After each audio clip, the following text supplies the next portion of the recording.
The dopest mod is in the house. What's up, Ariane? What's up? Ariane.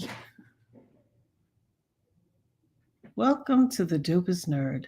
Leave your shoes at the door, grab your fluffy socks, and let us know your drink order. Go ahead and sit down, get comfortable. We're all family here. Stay a while. Let's talk about a few things. Ooh, child, it's a little hot in here today. I'm feeling like, private summary or something. How y'all been? Hello, everyone. Welcome to the Dopest Nerd. We're happy to have you. Let me take off these readers. They're making my face feel hot. How you guys been? What's up? What's up? What's up, everybody? Hey, Crystal. Welcome in, Crystal. Come on in. Take off your shoes, honey. You know the protocol. We family here. Leave your shoes at the door. Grab a pair of fuzzy socks out of the basket. Put your feet up and stay a while. Let's talk. Auntie Leah, what up, sis? Hey. Everybody shout out to the dopest mod. Always on the job. Y'all ain't even got to ring the bell. She'd be right at the door waiting to welcome you in. How have you guys been doing? You see, I'm learning all these new tricks, all these things on the screen. Oh my goodness, I feel so accomplished. I'm learning a lot. All right, let me put the readers back on so I can see what the screen say. Welcome y'all in. Hey family, how y'all doing? Hey. Hey Starlight. Hey, Latoya, the other dopest mod. What you up to, girl? I feel so accomplished, y'all. Y'all see the little banner on the bottom of the screen? I just figured out how to do it. Nerd Herd's in the house. Drink orders, ladies and gents. Drink orders.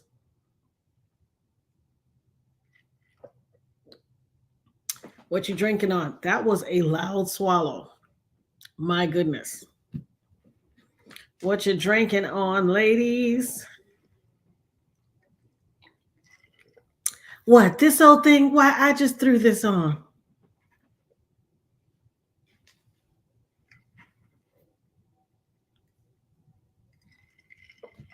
Come on in, family. Thank you. I just figured out how to do the banner. I feel like I'm learning something new every day. I promise you. And it feels exhilarating. Strawberry lemonade, something light. Nothing wrong with that. I got a little ginger ale. The official old ladies drink. Ain't nothing like a little ginger ale. That's right. Oh, that peppermint tea sounds good, Crystal. Peppermint tea over the years has gotten a little sweet for me because I don't do sweets. Vanna, did you get the reset like I told you? You went upstairs? Oh. So, pass me a fanny pack.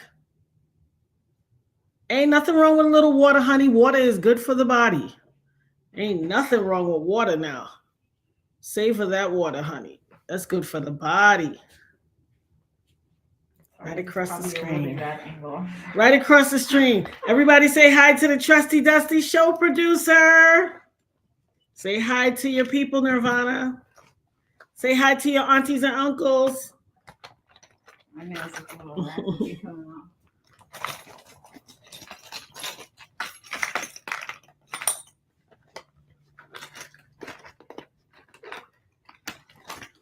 Y'all saw your show producer / niece. She gave y'all a screen wave. That's right, honey. She was like, "Hi, darlings. How are you?" Let me bring my little crystals into the place. Set my crystals up on this computer. How is everyone doing? How is everyone doing? They sending you love, Trusty Dusty show producer. They say, "Hey, Nisa Pooh." She said, "Oh, thank you." She's very demure. Have you guys seen what has been going on out in these internet streets today? It's feeling very okay, Corral. I got the crystals on deck, y'all. You know, bringing the love and the light and the everything in here. So I'm just going to set them up all on this computer deck. Peace and blessings, everyone. Come on in. You know the routine. Take your shoes off at the door. Grab a pair of fuzzy socks out of the basket. Come on in. Put up your feet. Stay a while. Let's kick it. How is everyone doing? Love and light, love and light. What's too dark? Is the screen dark? Am I dark here today? Oh yeah, let me show you the little crystals I got in the house. Oop. Trying to run away from y'all.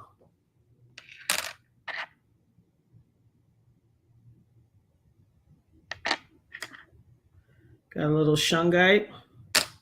You got to keep the shungite. Protect ourselves from these EMFs. Little rose quartz.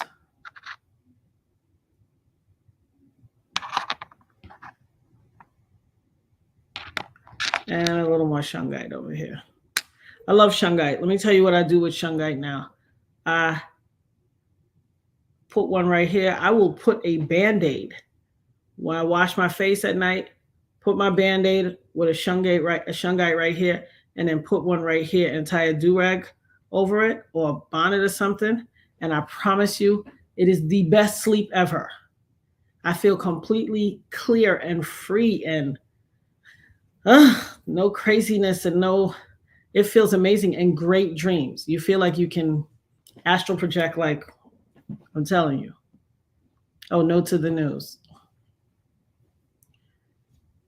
Has anyone had the opportunity to watch any of the channels?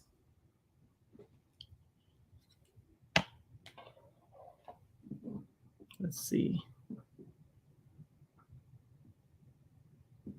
Oh, okay.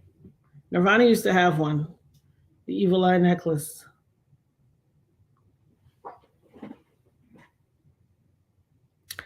Well, let's talk about this crazy OK Corral out here on these internet streets. It is wow. So I'm sure many of you have heard of the documentary that's coming out. I am astounded. Like a friend of mine, Raheem, sent the information to me. But this is production quality. This been in the works. So while you sitting there making a documentary, you sending me a cease and desist. Like I said, baby, bring Jesus. Bring Jesus. Because I could call my mother right now. Oh, I just dropped my chair. Nirvana, I'm dropping my chair lower. What did I do? I need your help, show producer.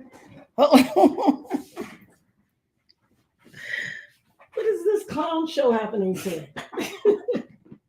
How do I get this chair back up? I forgot. It's been so long. I was trying to raise it. Freaking dropping the chair. Y'all don't laugh at me. Okay, there you go. That was bananas. Weirdness today. Oh, that's so crazy. Y'all laughing at me? What's a little laughter between family? Yeah, so this documentary that's out, well, the documentary hasn't dropped, but the trailer has. And my goodness, this is production quality. How dare you film a documentary and send me a cease and desist? Especially when there is no standing anything because, first of all, you cannot present any document that has material misrepresentations, false pleadings, omissions of facts, and for which you have not met the tenets for. There is no standing document. By virtue of the fact that you do not live up to the tenets of the agreement, you have voided the document. Not the least of which is you still owe me money. So cease and desist that. But the level of gravitas you have to have to film a documentary and then tell me to be quiet. Clearly, you don't understand the tenets of what you thought you was trying to flex on me with. First of all, bring Jesus if you want me to be quiet. I can call my mother right now. And in my 54 years of existence, my mother will tell you she can't make me shut up and never could. So,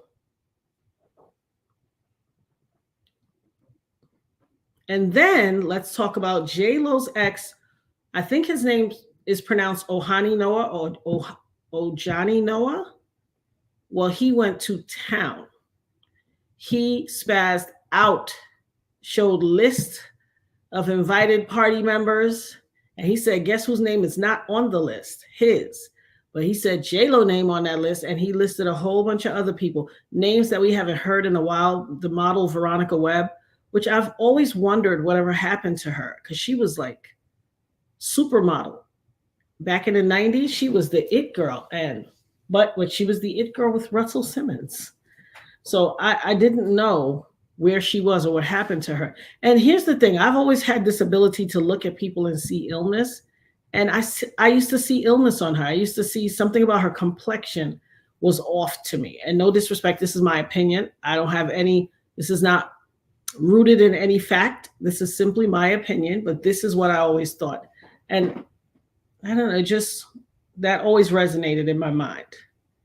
That something with her complexion seemed, I could see something, like there was some there. Typically, whenever I look at people and I see something, there are similar attributes that connect what I saw there and what I see elsewhere. So I pray that sister is all well. Haven't seen her anywhere in ages. Yes, Ohani. He went ape-ish. And there was talk of, from what I hear on other, like I told y'all, I do my homework. I scroll the other platforms, and there was some talk of rituals being done. This is strictly opinion. Everything stated here is the opinion of the Dopest Nerd.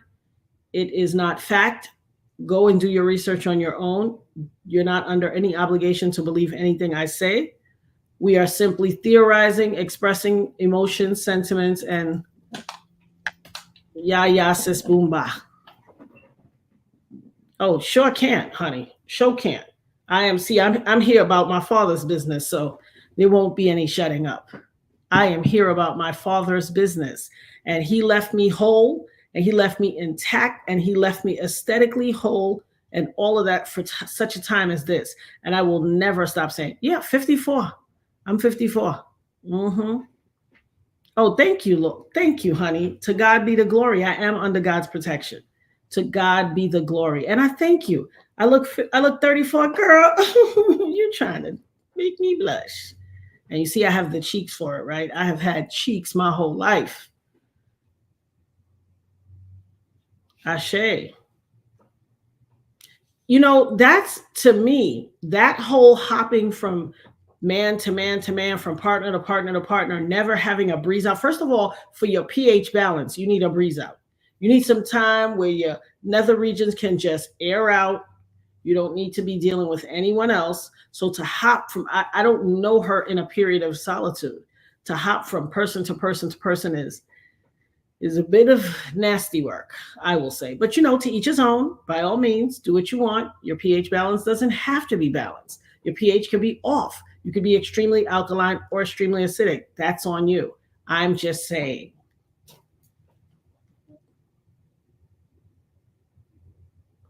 All statements are made based on opinion, satire, and are alleged, and for entertainment purposes only.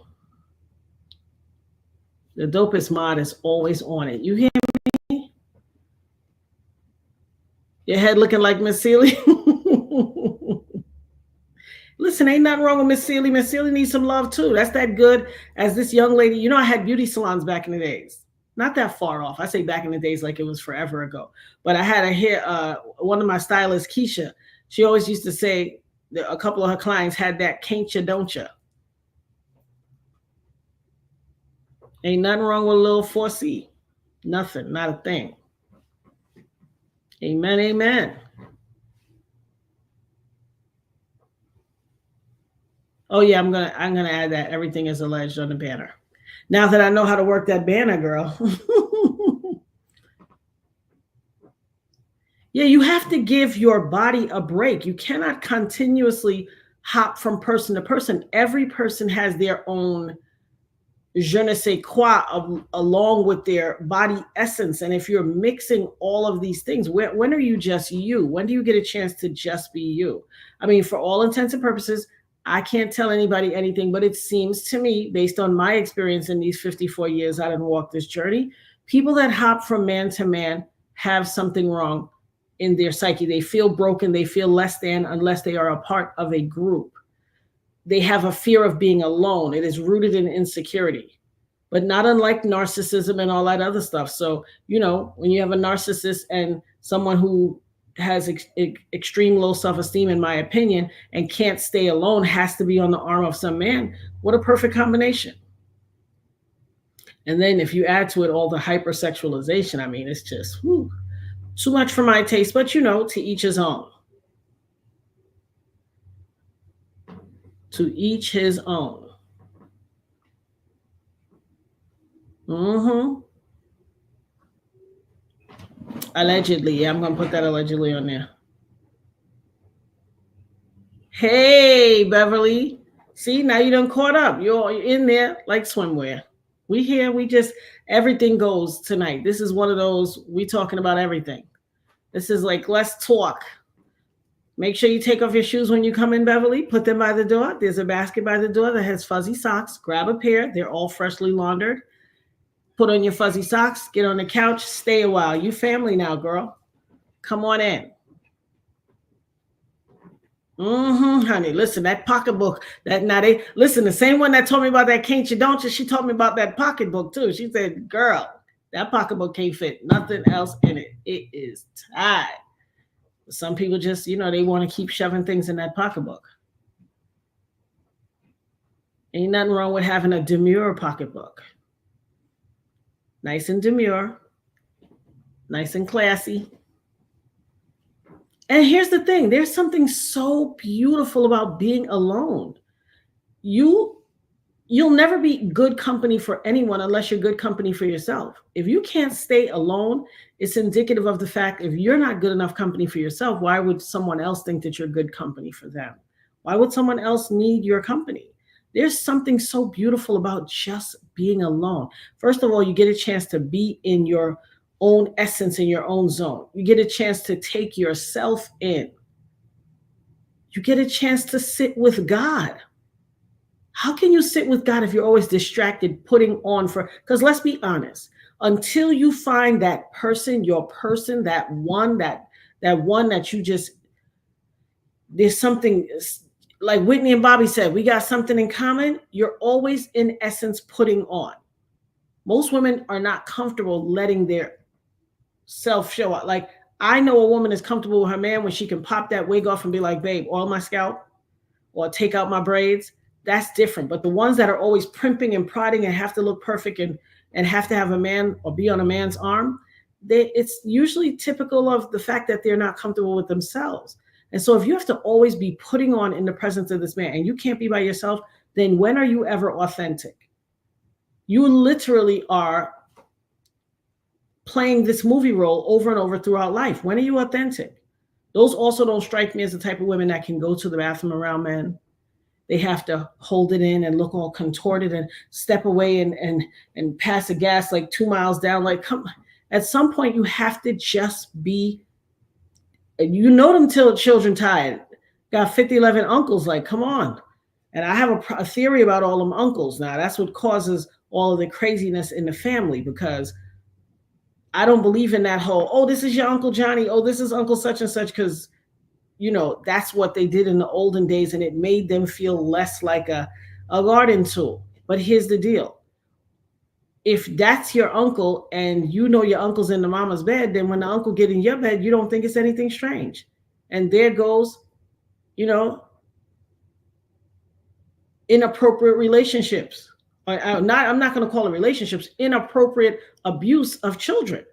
because they have this mentality. Well, my uncle sleep in the bed with my mama, so if he come in here, that must be normal. No, not by far. It's not normal at all. And we have to stop teaching those foolish, misguided things, because that's what causes problems. And that causes tons of problems. And then the message that you're sending your children, if they're watching this, the message you're sending your children is not a good one. It's not a good one. Hey, Imelda.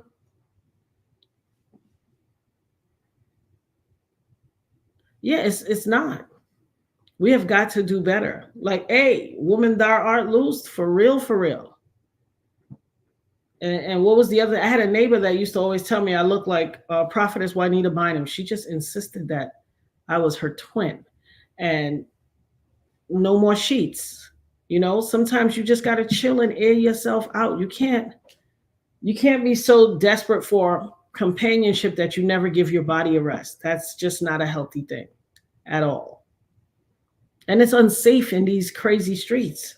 Just like the description say, it's the OK Corral out here. It's getting crazy in these internet streets. And not just the internet streets, in the real IRL streets everywhere. It's crazy out here. There's a lot of stuff going on right now.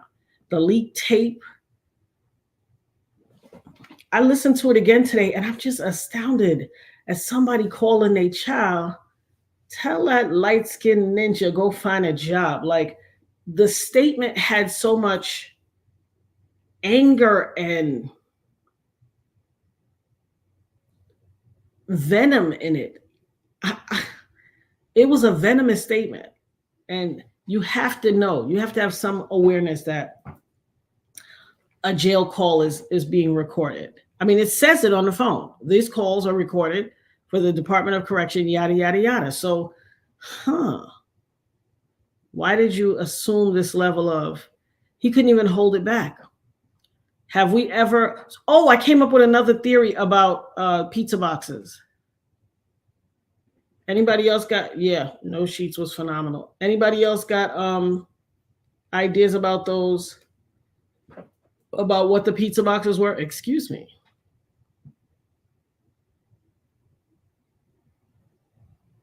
Oh, that's beautiful, Valentina. That's beautiful. It's nothing wrong with that. Listen, we grew up in multi-generational families. We had multi-generational interactions in our family structure and dynamic, and it's okay for family members to live together. People got into this whole, I don't want this one living with me, I don't want that one living with me, because they, remember what I said the other day, the difference between private and sneaky? See, they didn't want mama and them or this one to be staying with them because they was doing all that sneaky stuff. I'm not saying you can't, to each his own. Everybody can do what they want. But if my mom is in need and she needs care, or she doesn't need to be alone, or whatever, or it's just not prudent for her to live alone, why wouldn't I bring my mother? Red linked or real linked tape? No. Here's what I believe it is with the phone calls. So the people that administrate the phone system for all jails and prisons is a separate for-profit company.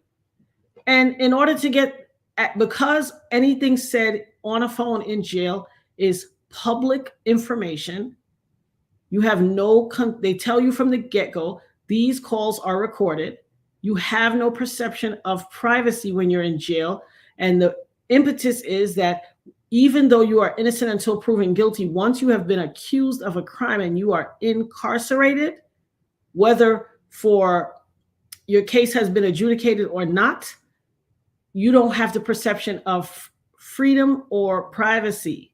And so all it takes is a FOIA. A FOIA request is a Freedom of Information Act. Those calls are considered public. It doesn't take anything for anybody to get a FOIA and get that call. That's standard business. Just in a recent case, recently was the Shirley Strawberry stuff, the chick that's on the Steve Harvey Morning Show. All of her husband's calls and all of that. It's not leaked. It's not this. It's the Freedom of Information Act.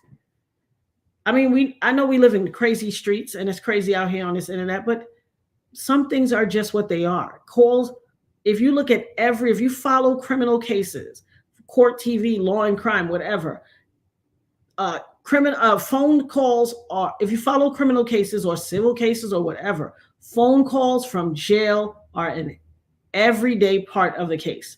Those things are public everywhere. Those things end up in every single case. You will hear, hello, this is an inmate calling from da da da da. And then everything they said, I mean, it's standard issue.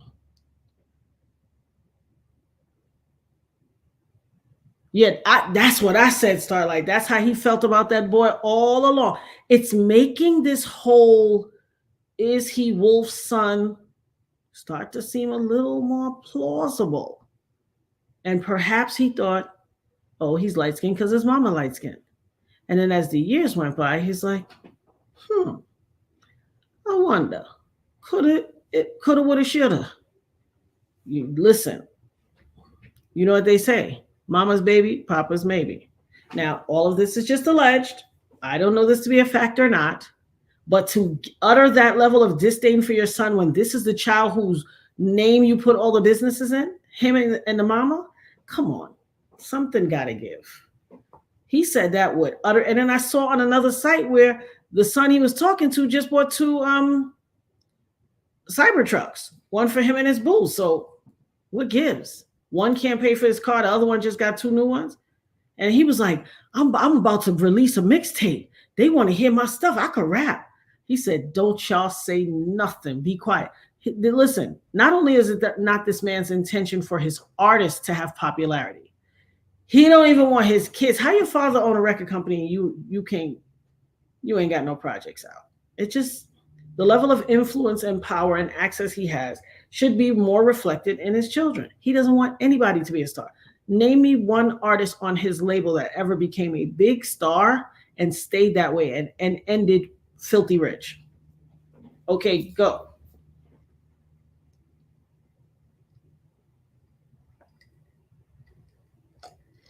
Oh, I'm in for a barbecue. The calls were crazy. And I only heard the one, unless they fused them together. But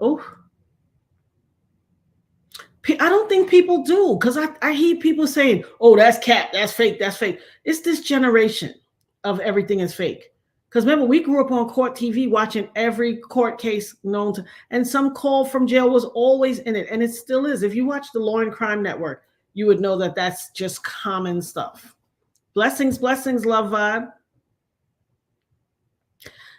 Starlight, I agree with you. I say they do look alike now, honey.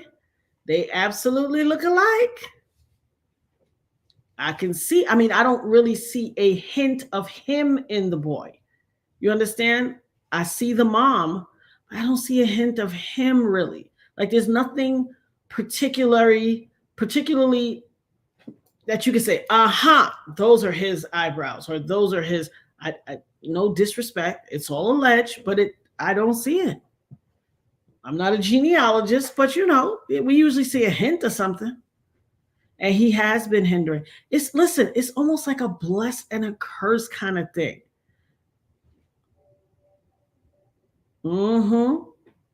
And look at the joke. Remember who's responsible for taking him out.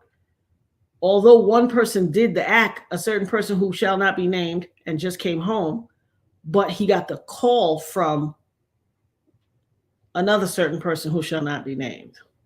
He certainly did, had the opportunity to go to Harvard. He said, no, go to UCLA.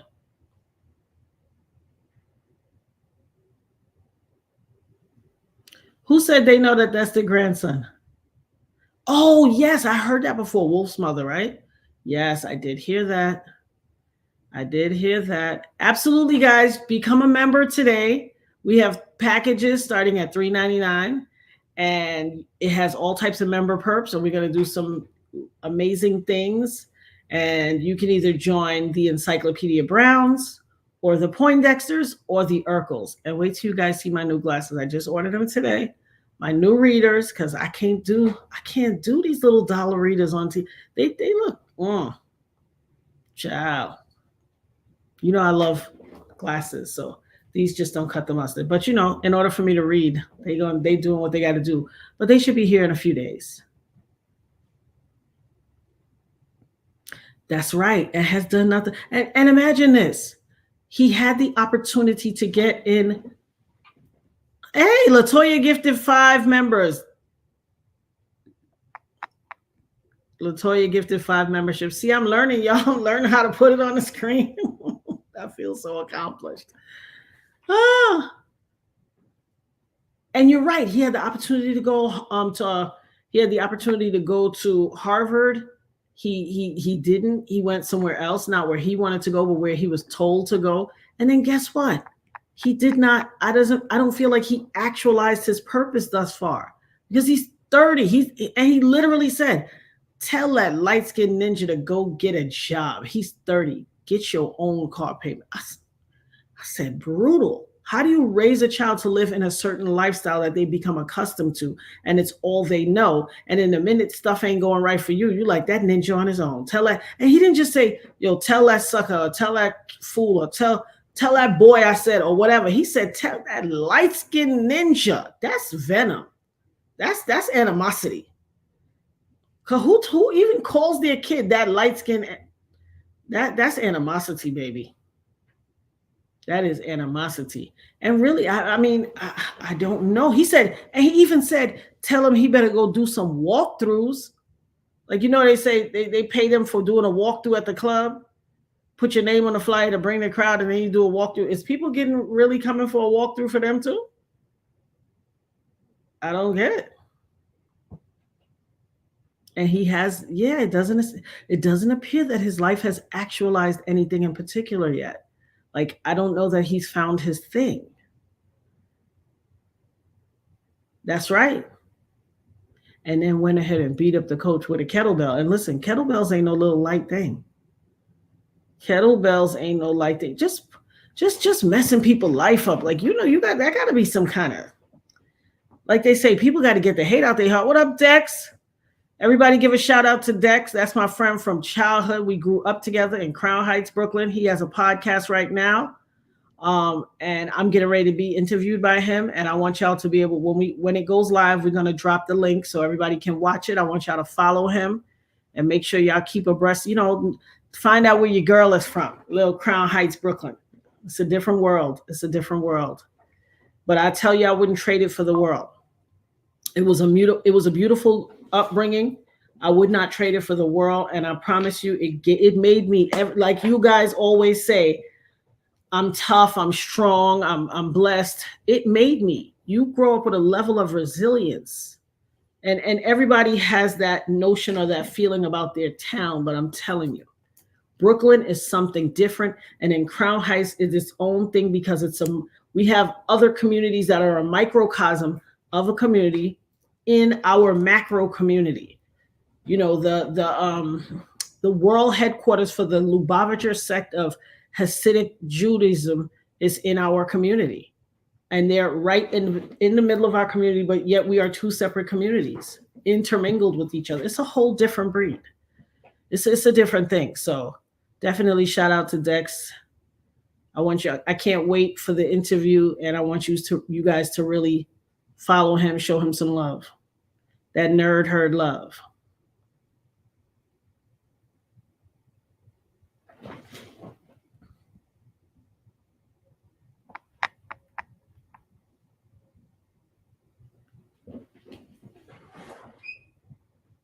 Yeah, people have been saying that he adopted him, but I don't know that he adopted him. But you know how it is with the culture. Child, they call that fictive kin. Like we call it play auntie, play uncle. Your stepdad he wasn't legally adopted from my understanding. I don't believe he was. I mean, he could have still had the last name as Brown, but he just, stepdad. Your mama is my woman and I'm your new father. Now, here's the deal. They started going together when he was very young. So, and based on, listen, I've seen other programs that have alleged that he kind of bullied the situation, like, you back up, I'm his father now. And who knows what he was capable of. And as we can see, as things are unfolding, what may or may not have happened that made him stay away. I'm sure if a father stays away from his child, which nobody could ever make me do, but that's me. If a father stays away from his child, I believe he may have had some substantive reason to believe that he needed to do that. So,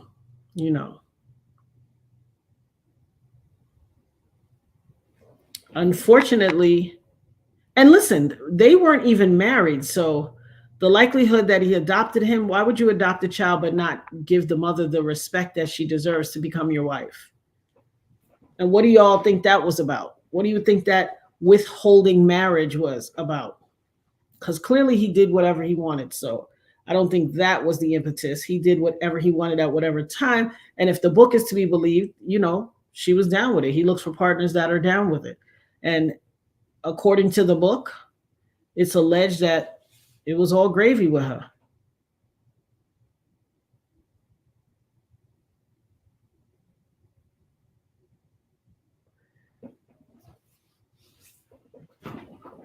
I'm trying to, Latoya, I'm trying to figure out the M and the initials. Okay, yeah. I agree. She was regarded more as the, if somebody was to be a main woman, which is a sad indictment to me for me to say, because then it denotes that having multiples is okay, which is nonsense.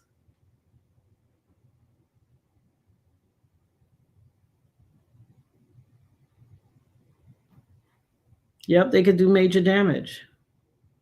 Hey y'all. Hey, joy to the world. Y'all come on in here. Come on in here, family. Come on in.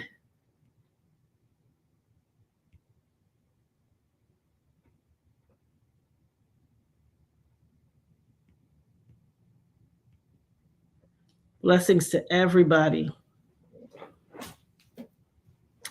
You know what?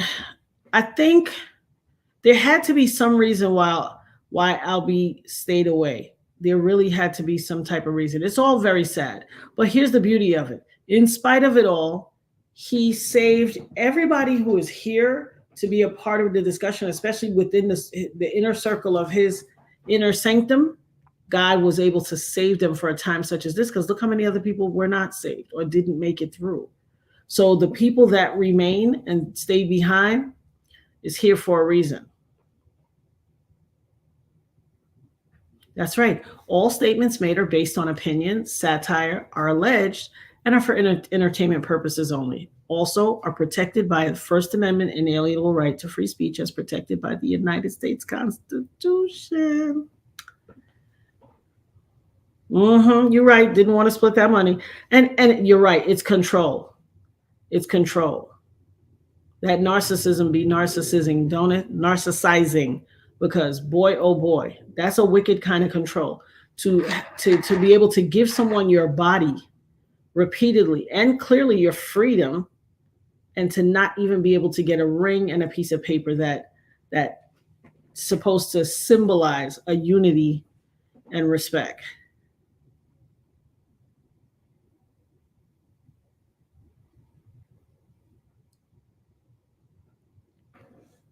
$10,000?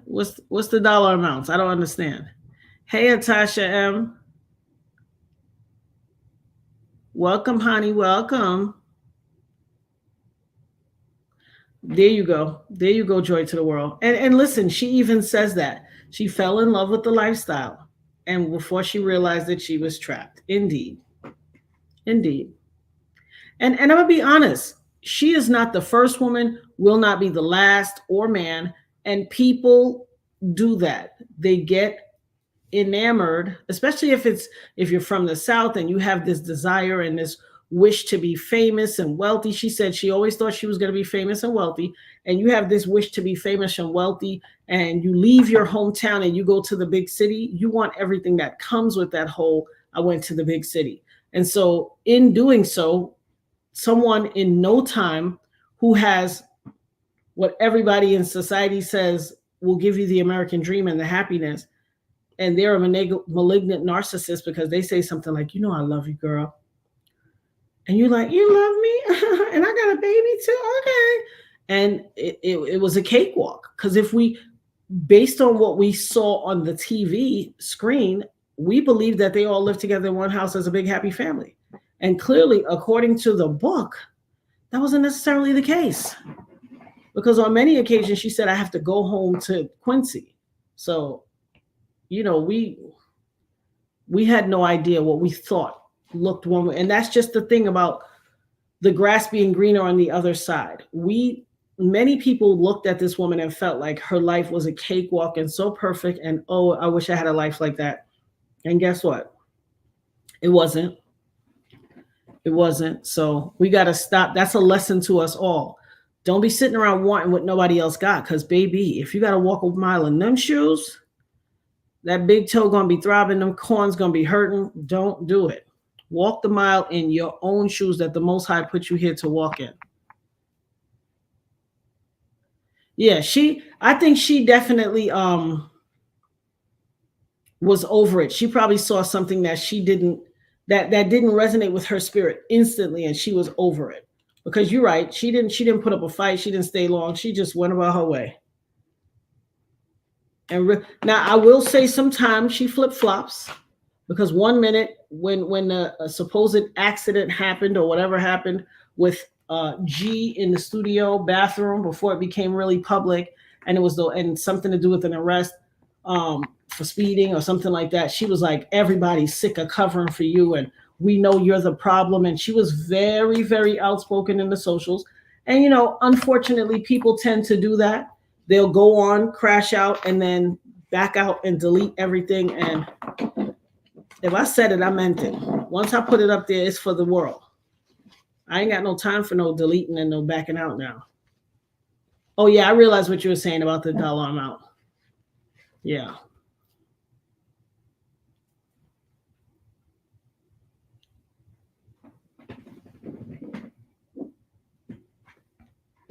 That's right. It is not good wanting what other people have. It's not. That's right. He probably knew deep down it wasn't his. And that's really why. Because there was a time where she was homeless. Are y'all aware of that?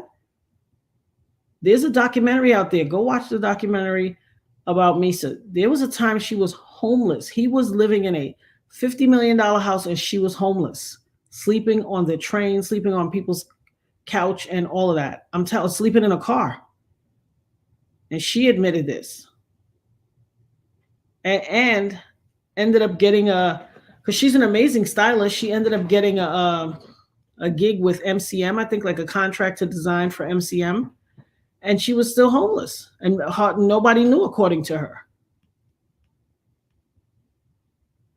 I believe it too. And that could be why some of the animosity. Because here's the thing, like I always say about the internet. The internet has its ups and downs. It serves its purpose. I don't think they intended for the internet to yield us all the information that it does. You know what's funny?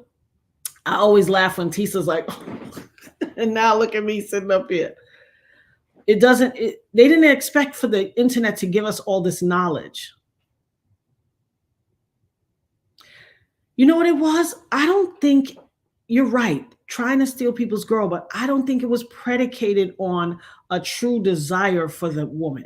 I think it was more so a slap in the face to the guy whose girl, woo, don't laugh at me, y'all. I got the teasing on. Tisa, you did this to me. No, I'm teasing.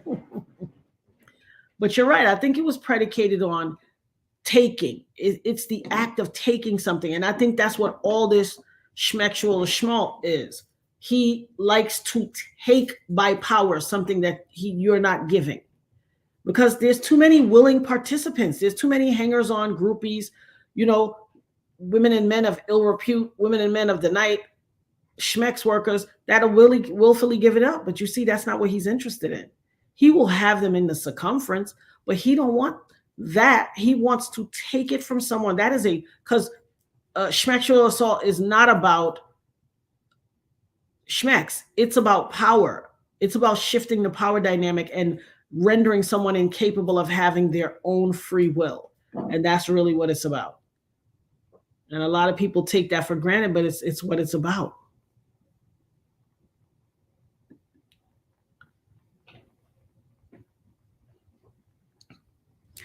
I think Ali Carter situation. I believe it. first of all, there's proof of a lot of the things she's saying. A lot of people don't know that girl was in that. Remember this video a long time ago with Rihanna and all that, Run the Town?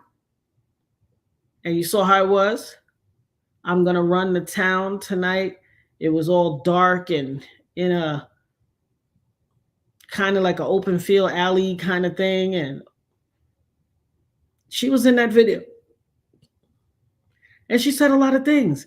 And it's not unlike things I've heard before and alleged before, that child protective services, a lot of those children are in the system. And those children in the system are trafficked. I've heard that years ago. I'm talking decades ago. There was a time. See, anybody that they deem to be a throwaway person, or they deem that society is not going to pay attention to them and wonder what happened to them, or wonder the world has the United States has a history, and other countries as well, has a history of treating those people like throwaways. There was a whole scandal that happened in New York, starting from, I think, the late 80s, and it ran all the way to the early 2000s. And it was that children that were in the foster care system and in that child protective system were being experimented on, not unlike the Tuskegee experiment. But this was for HIV medicine. They were infecting them with HIV to see what the long-term effects of untreated HIV was on a child. And a lot of them didn't get treatment. They were willfully infecting children that were born free of any illness with illnesses. And it ran for a long time, and eventually it got busted and it came out. I promise, listen, for that, I don't even got to say alleged. Look it up. Google it. It's out there. I remember it vividly. It was a nasty, nasty thing when it came out. Because look at all these children that had to suffer needlessly for what? Like, why is this melanin infused skin so appealing for people to try to guinea pig us? What is that about? And why are we so dispensable? It's disgusting. Listen, when I tell you, when people that try to make you feel like you're nothing, but they steady picking on you, they steady got their foot on your neck, they steady try. If I'm nothing, why are you wasting your foot on my neck? Go put your foot on somebody else's neck that you think is really something. That's the giveaway to y'all, that we are all that and more. I found a story. I'm going to bring it to you guys. There is an ancient Egyptian god named Seti. They found a guy who is his direct descendant.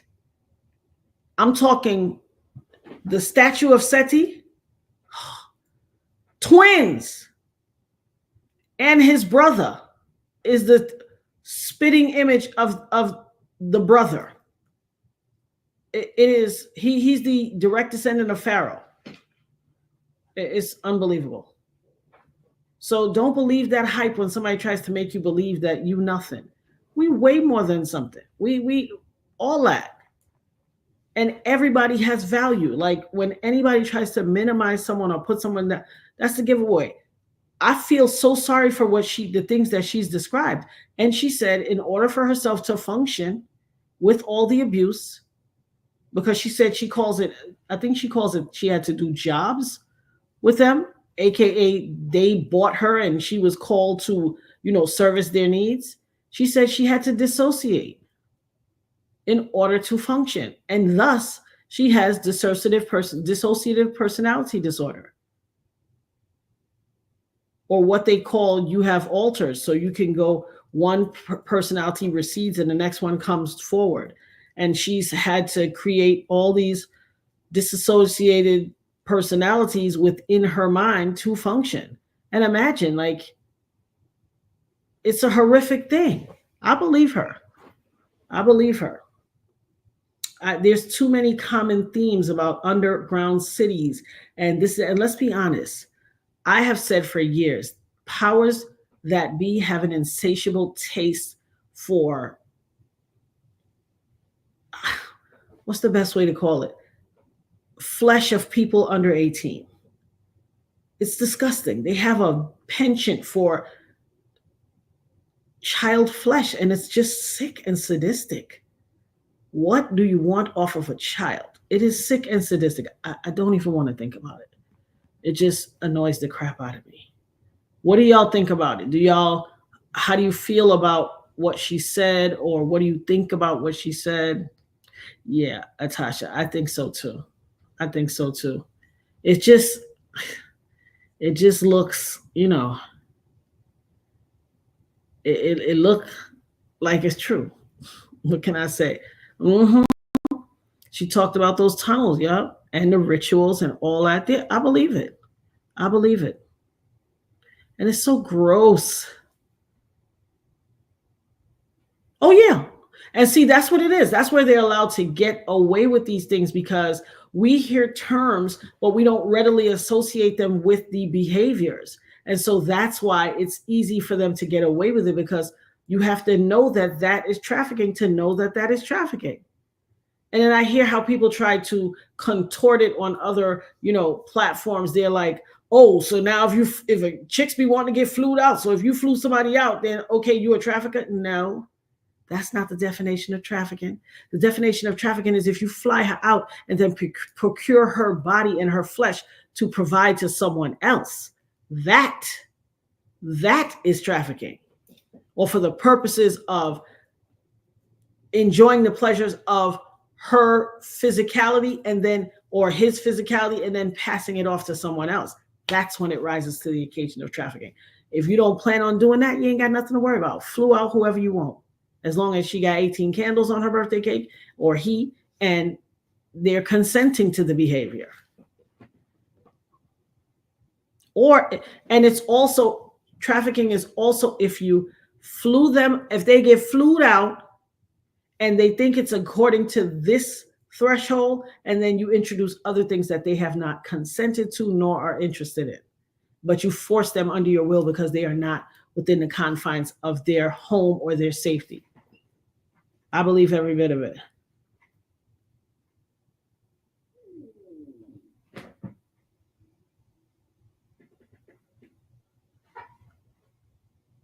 And let me just say, the Dopest Mod is always on top of her game. Trigger warning, we discuss some heavy topics at times. We prioritize your mental health overviews. Log off if you need to, and we will see you at the next live. It is not our intent to harm anyone, re-traumatize them, or trigger any traumatic experiences they may have endured in the past. And so if this becomes too traumatic for you, by all means, log off, and we will definitely see you next time. Yeah, this is evil behavior. Oh yeah, because and those houses used to belong to like Warren Beatty and this one and that one. And here's the thing. I don't know if you guys remember that interview where they were accusing Michael Jackson, because that's what they do. People will project. If you want to tear somebody down, project onto them what you do and make them look bad, especially if you know your stuff is bad. And when they were saying, would you hurt a child? He's like, no, I would never hurt a child. No, that's not me. Check the guy down the street. He lived in the vicinity of them. He said, that's not me. You better check the guy down the street. Guess who the guy down the street was? Dun, dun, dun. But they ain't want to hear old Michael. They ain't want to hear.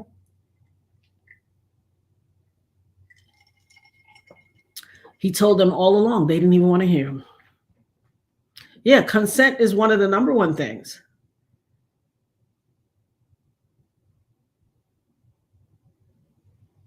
Listen, you see how I saw a video where somebody showed that every person that goes on the podium to collect a award has to worship her and kiss the ring, basically. And oh, you're the best ever. I was like, y'all want to know? Y'all want to hear something fun? I have never listened to an entire Beyonce album. I don't even know the majority of her songs. I only know the ones that are super, super popular. I do not know the songs. And no disrespect to her, I think she's pretty. I think she can sing. I've just never been. But then at the same token, I've never been one of the people who do what the crowd does. I'm never into the things that the crowd is into. So. That's right. It was filmed right in that tunnel. You're right. You are absolutely right. Yeah, I've never been the whole like, oh, what's everybody doing? Okay, that's what I'm doing too. I've always been eclectic like that.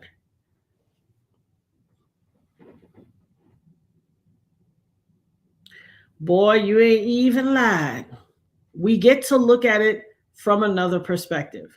That Kanye Taylor Swift moment was another perspective. Although, listen, don't sleep on Taylor Swift because I'm telling you, about 15 years ago, I saw it had to be about 15 years ago. I was watching a documentary, or maybe more than 15 years. I was watching a documentary about her. She was 12.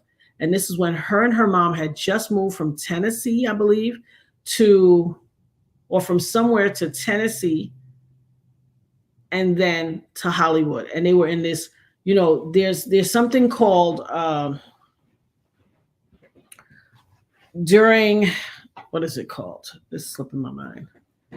During, it's like a sweeps time where they film all these pilots. It was like pilot week or a pilot series, and everybody's out trying to get deals and trying to get this, that, and the third. And so a lot of people come to town and they live in these little SROs, single room occupancies.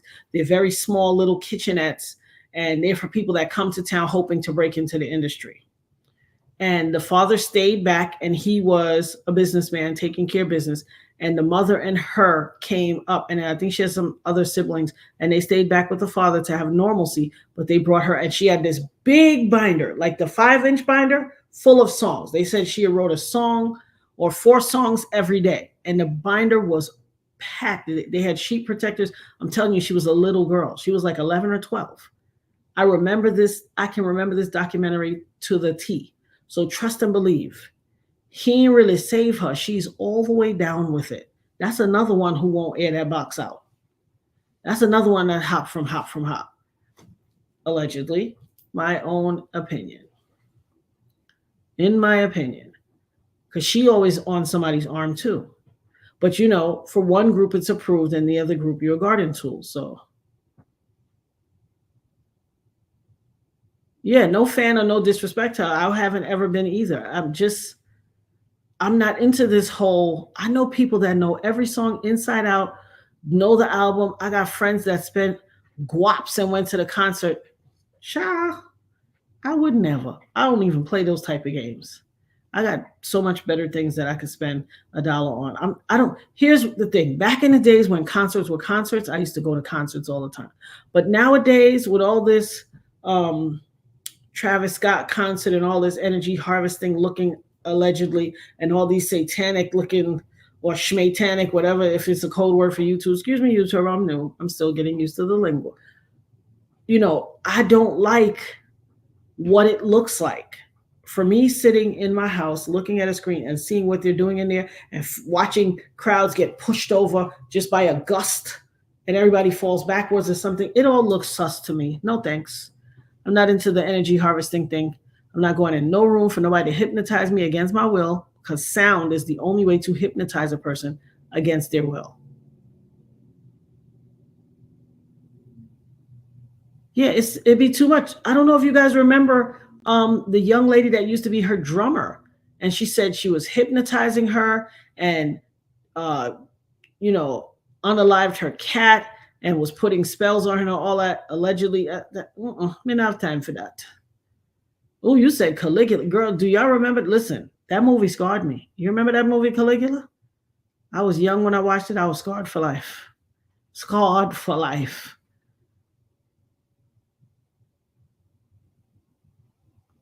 Now, let me tell you who I do like. I like Kelly Rowland. I think she is so underrated. She's so dope. She's everything girl next door and the girl you want to be. I like her. I love her. I think she's blossomed into an amazingly beautiful woman. I've always been a Kelly fan.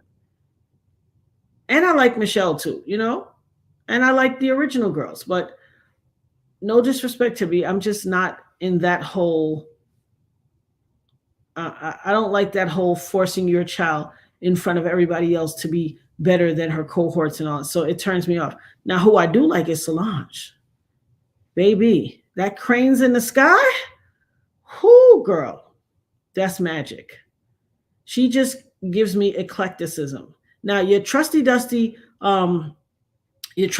producer met her when she was little. So trusty dusty producer, I'm going to show y'all some pictures of her. She used to be a actress and a model ever since she was little. We were always at, she did a commercial when she was little for this photography studio, and she had a big billboard up and all types of stuff. But she woke up one day, we were at an audition, and she was just like, Mom, I'm tired of seeing these same kids at these auditions. I want to go. Like, she almost secured a 3-year exclusive 3-year deal with Wilhelmina Kids. Well, we were here in Atlanta and they were in New York. And I mean, I would fly up at the drop of a hat anytime they wanted us to. But when we got to the room at the final, it started out, it was like thousands of people. Nirvana was walking down the street and people were like, parents, other kids were like, oh my God, she's beautiful. She's going to get hired. She's going to get it. She is gorgeous, spicy, spunky little kid. Amazing. But we were listen, Solange is super underrated. Super underrated. I agree. But when some parents fixate on one kid, they can't see nobody else. Oh, you went to that Diana Ross concert in Central Park when it started raining? My aunt and my mother was there. I had to watch it on TV. I wanted to be there so bad, but we had to watch it on TV. And it rained. I watched that whole concert. But yeah, some parents prioritize one kid over the other. They think they're going to be ones, they're the benchmark child. And so, everybody else falls at the wayside.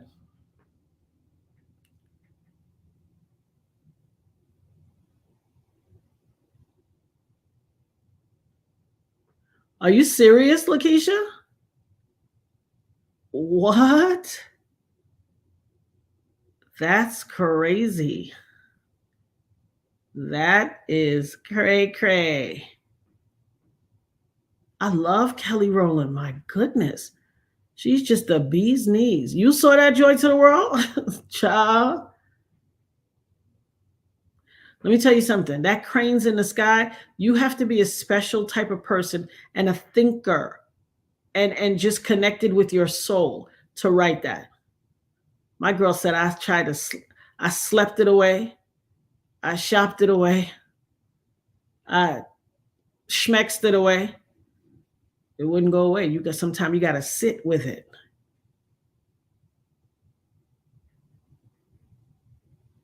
Yeah.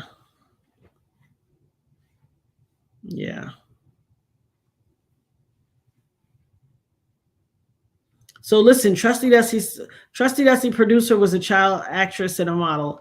Gorgeous little thing. And so my sister worked in the fashion industry, and the building in the fashion industry that my sister worked out of, also Beyonce's clothing line. Remember, she used to have, what was the name of that thing? A lot of gold threading and gaudy seams and stuff like that to me. Darion was out of that building as well. And so one day I was waiting for my sister. I went to the city to meet her, and I had Nirvana with me because we were in town for one of the Wilhelmina Kids things. And so I was like, well, I'm going to be at your building so we can go out and eat afterwards. And we were standing in the lobby of the building she worked in. And all of a sudden, this black SUV pulled up, and these big bodyguards came and looked in the hallway, and it was just myself and Nirvana. And you could see that she was like a model kid, and we belonged where we were.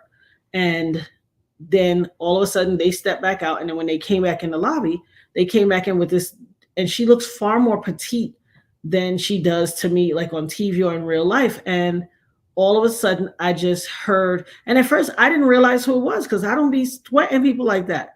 But she said to Nirvana, she said, oh my gosh, she's beautiful. And she just opened her arms and reached out her arms, and Nirvana went over and gave her a hug. And she was like, Nirvana was touching her hair like, Beyonce? And that's when I looked and realized it was Beyonce. And she was like, oh, aren't you just precious? You're so beautiful. And Nirvana was like, hi. And she's like, you're so cute. She looked at me and was like, she is so cute. I said, thank you. I appreciate it. Thank you so much. She was like, who are you? What do you do? I said, she's a model and an actress. Her name is Nirvana. And she was just like, oh my goodness. And her bodyguards just stood around. She stood there and fussed with Nirvana. She hugged her. She talked to her. Nirvana did a little dance and a little jiggy. And then she hugged her again, and she was like, Nirvana was like, bye, Beyonce. And then Beyonce went upstairs, and we stayed downstairs. And then right after Beyonce went upstairs, my sister came out of the elevator. She was like, oh, Beyonce just went up. I said, I know. She just had this whole little thing with Nirvana in the lobby. And she was like, oh, really? Okay.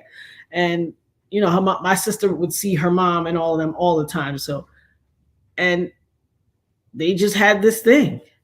But I don't sweat people like that. I like LaToya Luckett too. I think she's a fantastic actress.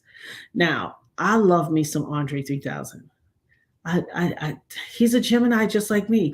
We are super eclectic. We are very unique beings. I'm telling you. Remember them Darion jeans? Baby, that thing has so much gold seaming and threading. It was definitely the urban fashion. She had a few accessories that were kind of cute. Oh, Nirvana got some of those Ivy Park. We went to Florida on vacation, and she got a pair of the Ivy Park sandals, and I promise you, they broke the next day.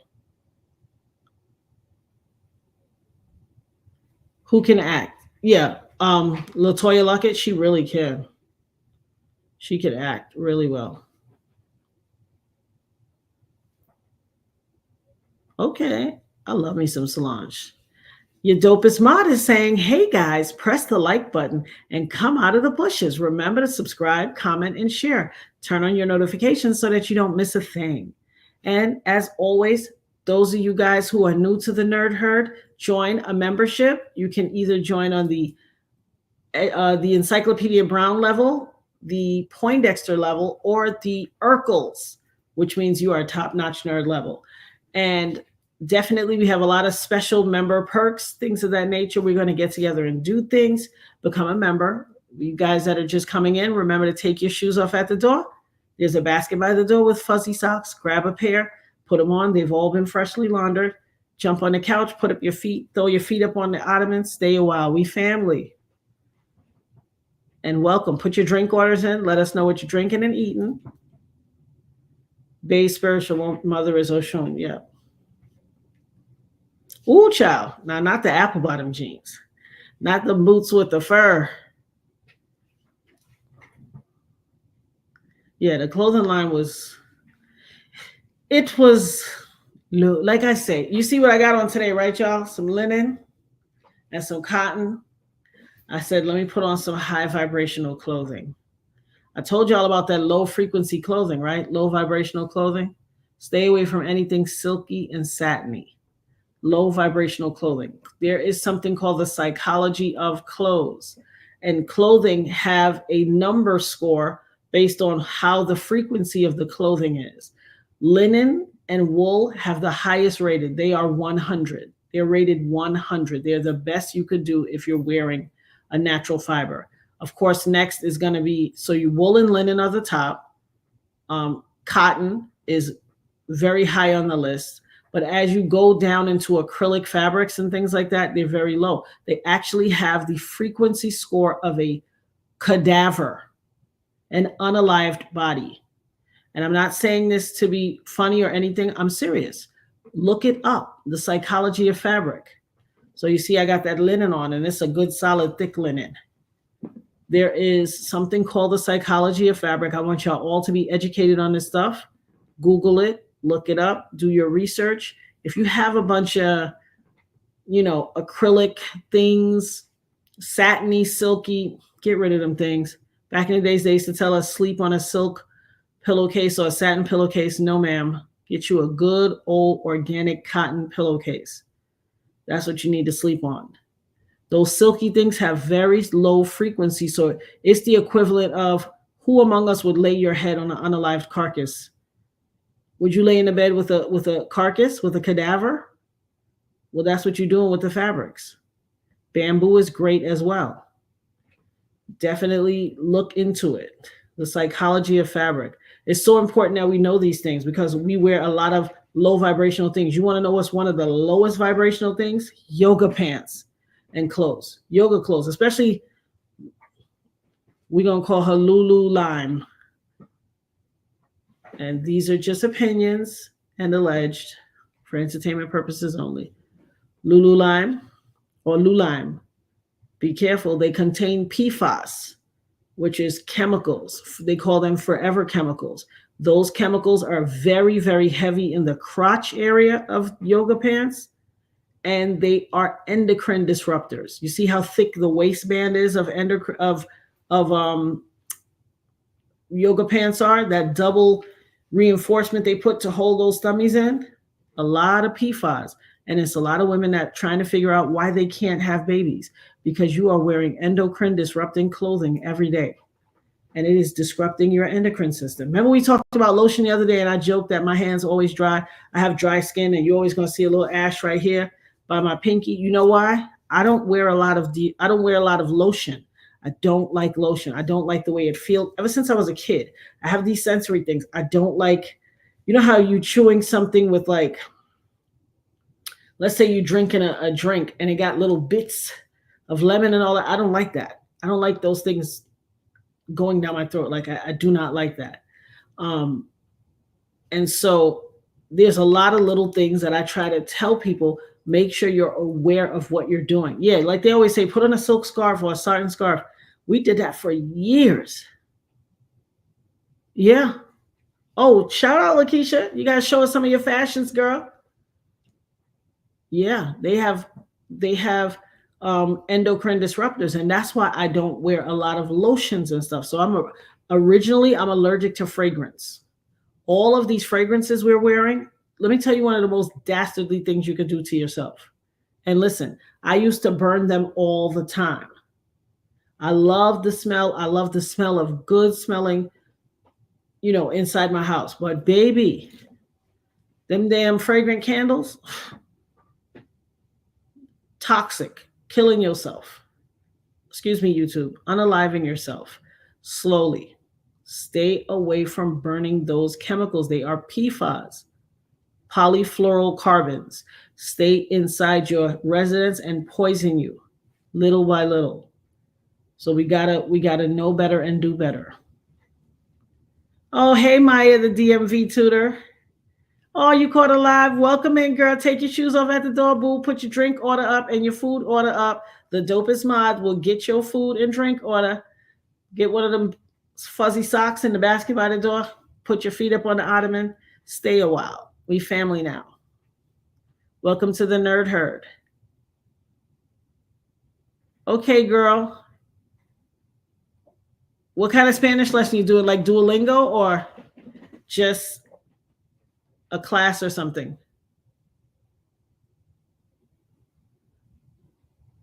Duolingo, the little Duolingo bird came today and was like, get back to your Spanish lessons. I was up there rivaling people with the last name Hernandez. I was at the top of the leaderboard. Nighty night, boo.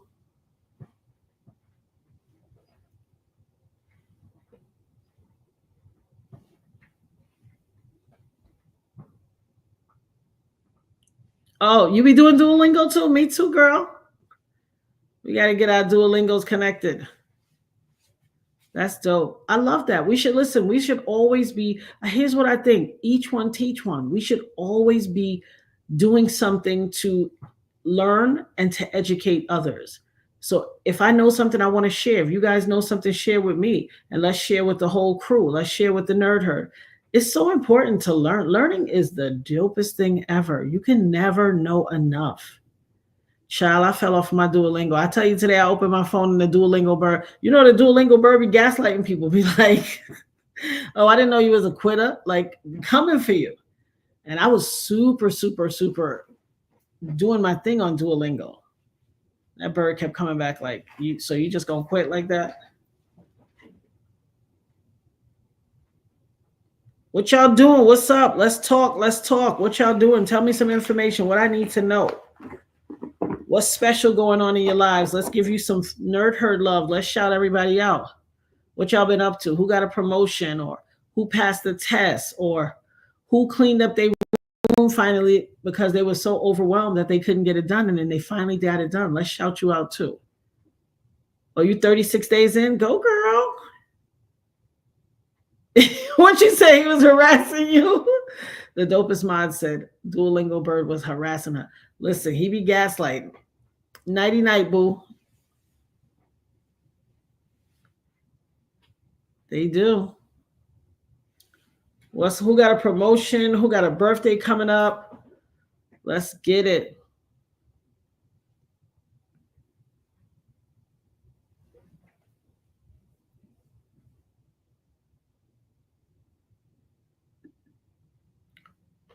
Who got it? Hey, Clean Black Sneakers, what's up? How you doing, honey? Me too. There's never enough learning. I know people that always be like, I know. They feel like if you share something with them, it's, oh, your dog barked for you to pet him all night. He might be going through some anxiety. And that's real. Pets have anxiety.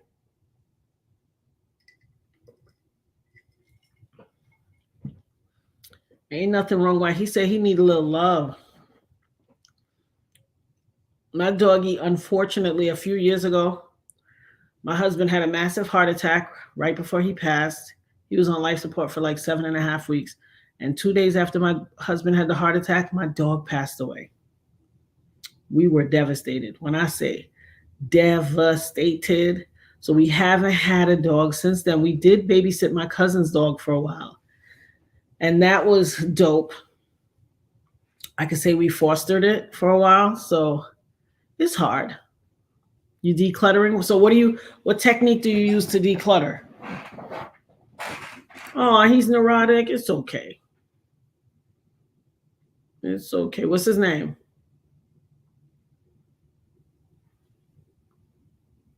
What's your doggy's name? Oh, listen, each one teach one, and we both, one hand wash the other, both hands wash the face.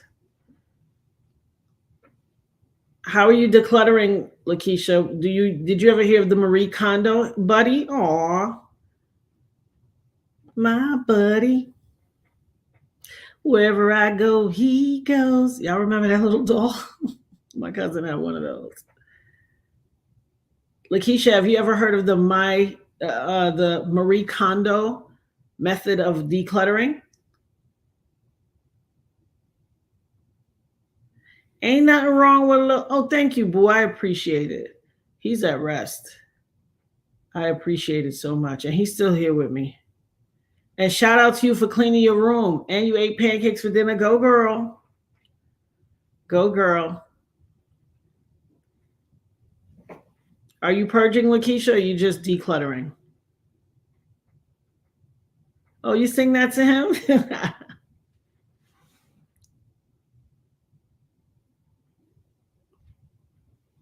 You should look up Marie Kondo. She has this method. Trusty Dusty show producer put me onto her. She has a method for decluttering, and it seems to be very, I like it. You have to say thank you to the items. When you have a whole bunch of things in your house, you have to take the items that you're going to get rid of, bring them together, come all together in a pile, and then you have to thank each item for serving you. You have to decide if it's going to be in the donation bin or the sell or the just get rid of and throw away. And you have to thank it for serving you, and you still want to fold it up and put it in each pile. Don't just like ball them together, but fold it up, put it in each pile. Tell them to thank you and that you're sending them on to somebody else that needs them. And it is a very good method for decluttering. Look it up, Marie Kondo. Nothing wrong with that, baby. Take as much time as you need. Take as much time as you need. There's no rush.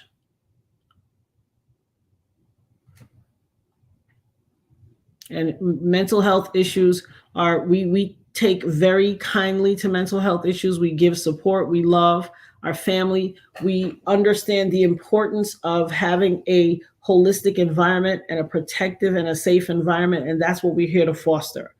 And so it takes all kinds to make the world go round. And who among us hasn't had to deal with some type of mental health issue? It comes in all shapes and forms and all facets, and neither of us are better or less than the other. And so you at home with your family, we got you. That's right. Self-care is important. Shout out to everyone who is doing something regarding self-care. So, and self-care looks like a lot of things. It really does. So there you go, 30 minutes at a time. So Marie Kondo, look it up. Dopest Nerd, see if you can find, Dopest Mod, see if you can find a link for Marie Kondo decluttering technique. It is therapy. It definitely is therapy.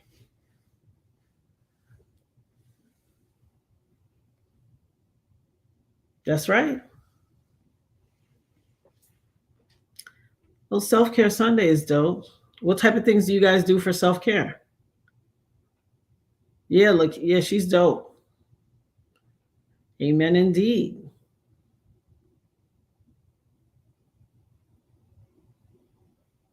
Mm-hmm.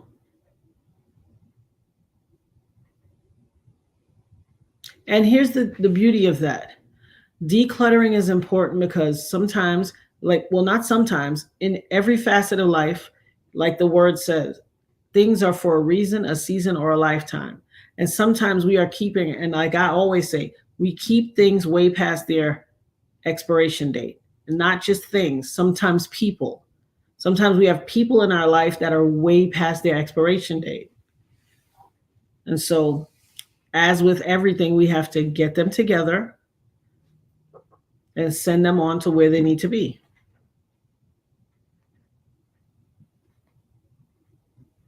And let's declutter some of these low vibrational fabrics. You might have a little silky top. That was your little cute top for the club. It doesn't seem finer days. Let it go. Yeah, she's Asian. Yep, Marie Kondo's the Asian lady.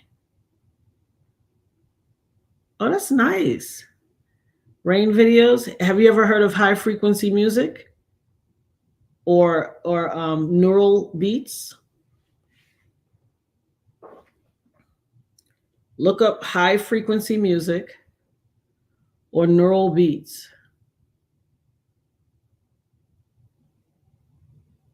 Yep. Frequency balancing is very important. And you can listen to some high frequency things that have healing and restorative properties as well. That you have high frequency music for balancing your chakras, for healing your body, all types of stuff. They have videos on YouTube that are literally 11 hours long or 8 hours long for whatever your sleep time is. And you can just put that on in the background. Some of them have a black screen, so it doesn't, if people are like sensitive to light when they're sleeping, some of them have a black screen, and I promise you, it will restore your body while you're sleeping. It will help you heal so many things. It'll help you with all sorts of stuff. There's one for everything. And I don't care what you think you're enduring, Google high frequency mural or binaural beats and that word. So if you're dealing with anxiety, high frequency music or binaural beats, anxiety, and watch. There's one for that.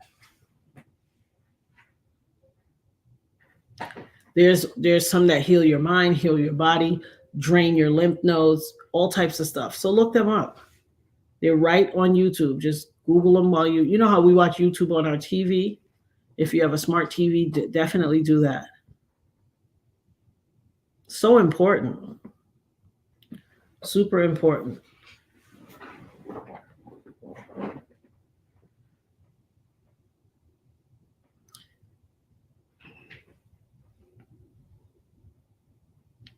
Lo-fi music? Okay, I need to look that up. And there's a certain hertz that is so restorative to your body. So I think it's 424 hertz or something like that. 423 is like a very ideal, but they have all different hertz and megahertz.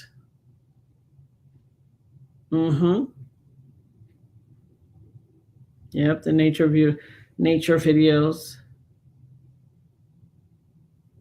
There's no highs. Okay. Yeah, 999 hertz and all of that.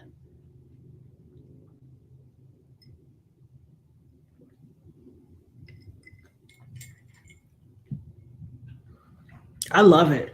Nirvana and I meditate.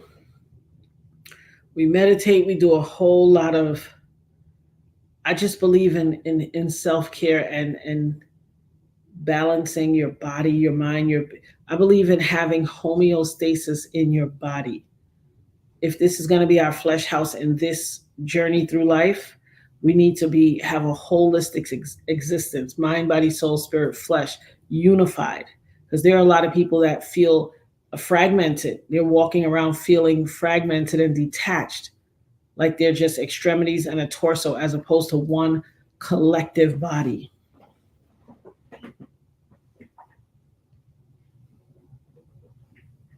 That's beautiful.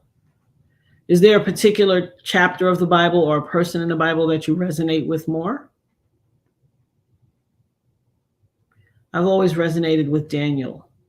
Always.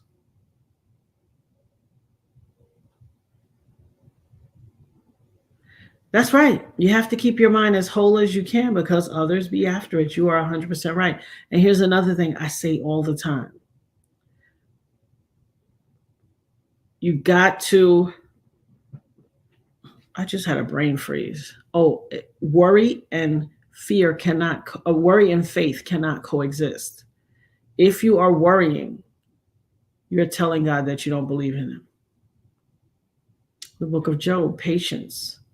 That's beautiful, Beverly. Yeah, Job was a patient, very patient man.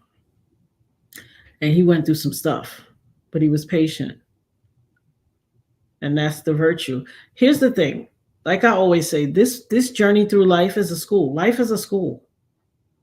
Life is a school. I think what brings harmony to your mind, body, soul, spirit is understanding your purpose. And sometimes when you're younger, on the younger side, you may not understand what your purpose is yet. Excuse me. Sometimes you haven't had enough in-depth life experiences to understand what your purpose is, or you just can't figure it out at the time. And it's okay. Do self-searching, continual self assessments, and you'll start to see what your purpose is. Typically, it's going to be rooted in something that God forces you to repeat. If you keep repeating certain cycles, that's the area that you need to grow and learn in. And a very wise man once told me that every 3 to 5 years, God will give you a series of tests. And based on whether you pass or fail that test, you ascend to the next level in life. That wise man was my oldest son, who is now 35, but this is when he was 13. He said this, and it made a whole lot of sense. I know what my journey, what my purpose is in this life. And it is my sincere belief, my purpose is to have unrepentant mercy and grace for everyone. And that's who I am. I don't hold grudges. I have mercy and grace for people. I believe in accountability, and I believe that if you do something, you should face the consequences of it and be checked for that. But I don't harbor vitriol or anger or wrath for people. I know the wrath belongs to God. So I'm not going to, that job is filled already. It is my duty to have understanding and mercy and grace. And I do. Even in the face of someone I don't particularly care for their behavior, I will call you into account, but I'm not going to have vitriol. Here's the thing. I think you can achieve your dreams and be comfortable. Absolutely. I don't believe that the Most High wants us to not experience comfort. Now, some people's journey has to do with a lack of comfort. And like they say, we chose to come here to earth. We chose to walk this journey this time around. Our conscious mind is not aware of it. Because when we came back into this realm, perhaps we didn't hold that memory. But a Ultimately, the conventional thought is that we choose this thing. This is something that we went through that we didn't learn the last time we were here. And so we were destined to repeat it. I think once we overcome and realize that, that's right, fear is the enemy of good. And fear is false evidence appearing real. You cannot worry and have faith at the same time. The Bible calls us to have the faith of a mustard seed. A mustard seed is the smallest possible seed that can grow and sprout and become a thing. Oh yeah, let me look that up. Let me put my...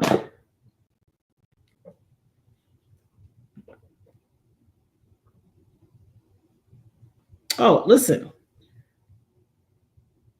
Ain't nothing wrong with that. Listen, comfort is key.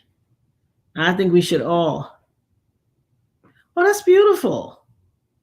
That is so beautiful. We got to put your channel there so we could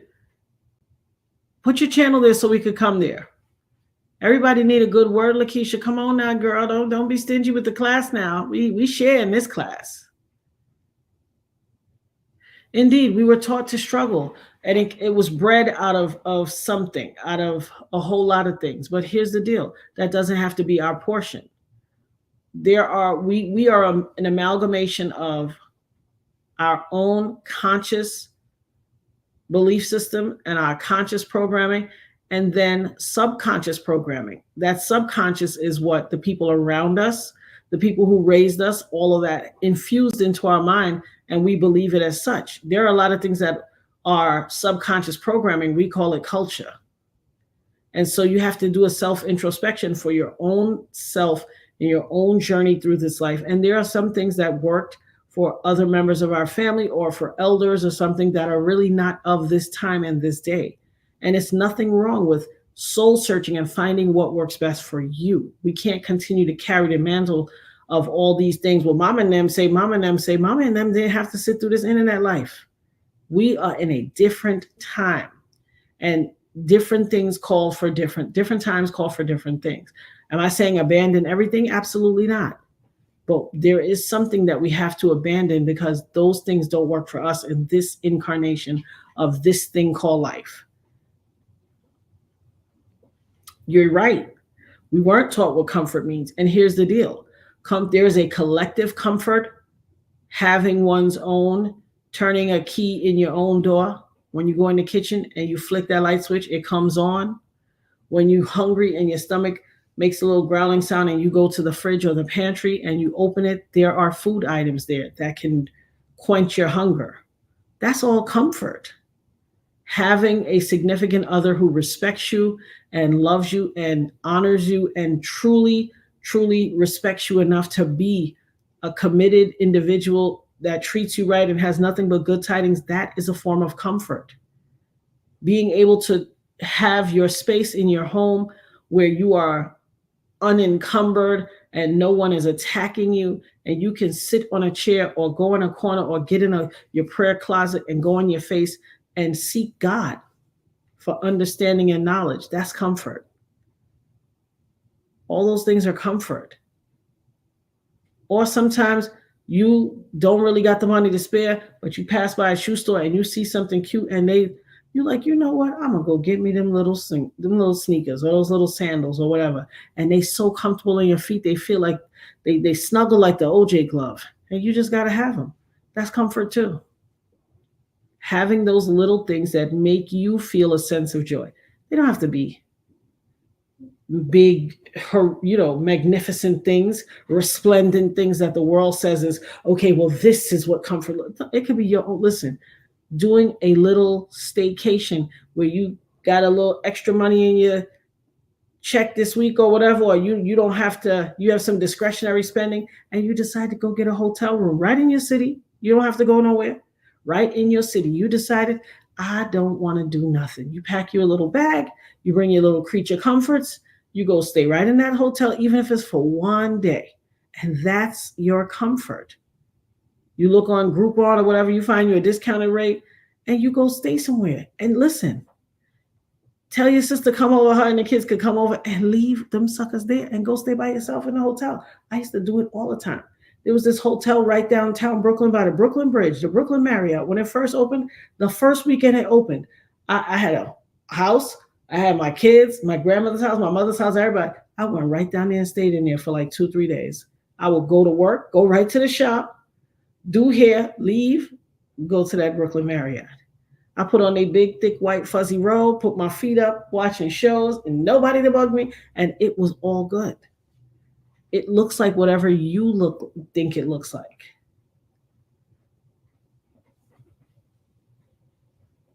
Oh yeah, put it up there, Lakeisha, so we could come in. Everybody go follow our girl Lakeisha, subscribe to her channel, and let's get this word. Let's get this spiritual nourishment. We need that. What did I miss? I missed a comment.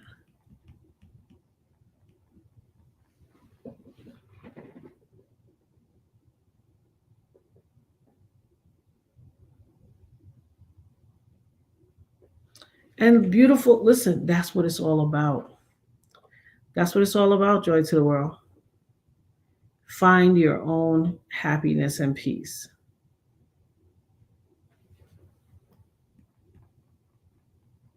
That has a lot to do with how I raised my kids. So when I realized I was going to become a mother, I was like, okay, the things that I endured, like some of the things that they taught us, the elders, the mother, the father, some of the things they showed us and taught us. Do I think they were fundamentally right? And should I keep it? Or do I think that they were fundamentally wrong and I'm going to omit that from how I raise my kids? Or are they things that I just didn't like, but they were fundamentally right? And so they're subject to interpretation, and I'm going to maybe modulate it a bit, and I'll bring this in, but I'll modulate it to fit what I want for my life. I literally had those conversations and I made a decision. I was not going to beat my children. I have a 35-year-old, a 32-year-old, or one who will be 32, and Nirvana just turned 17. And I raised them and didn't beat them. I am aversely against beating children. I don't like it. I don't like it. I feel like the world is going to strip you. I feel like adults lose the ability to impart their wisdom on kids, and so they bully them. Beating is just bullying. Some people hold fast. They used to tease me, oh, come on now, girl. You got to whip these kids. You got to. Why? You sound like those slave master. Why do you have to whip them? Because it's been drilled into your brain that you cannot get black flesh and brains to submit unless you beat them. They beat us too much.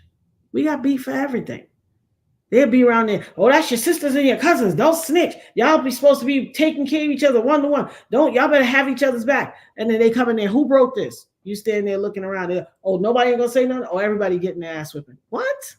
What happened to last week? Don't snitch. What? Confusing. I don't do that to my kids. I talk to them. I put them, listen, now you'll get in the corner. You know them textbooks you never return back to school at the end of the year? Or you're going to hold them arms out and hold them textbooks up. Or I'm into all of that. Now you'll get some punishment, but you'll never get a beating from me.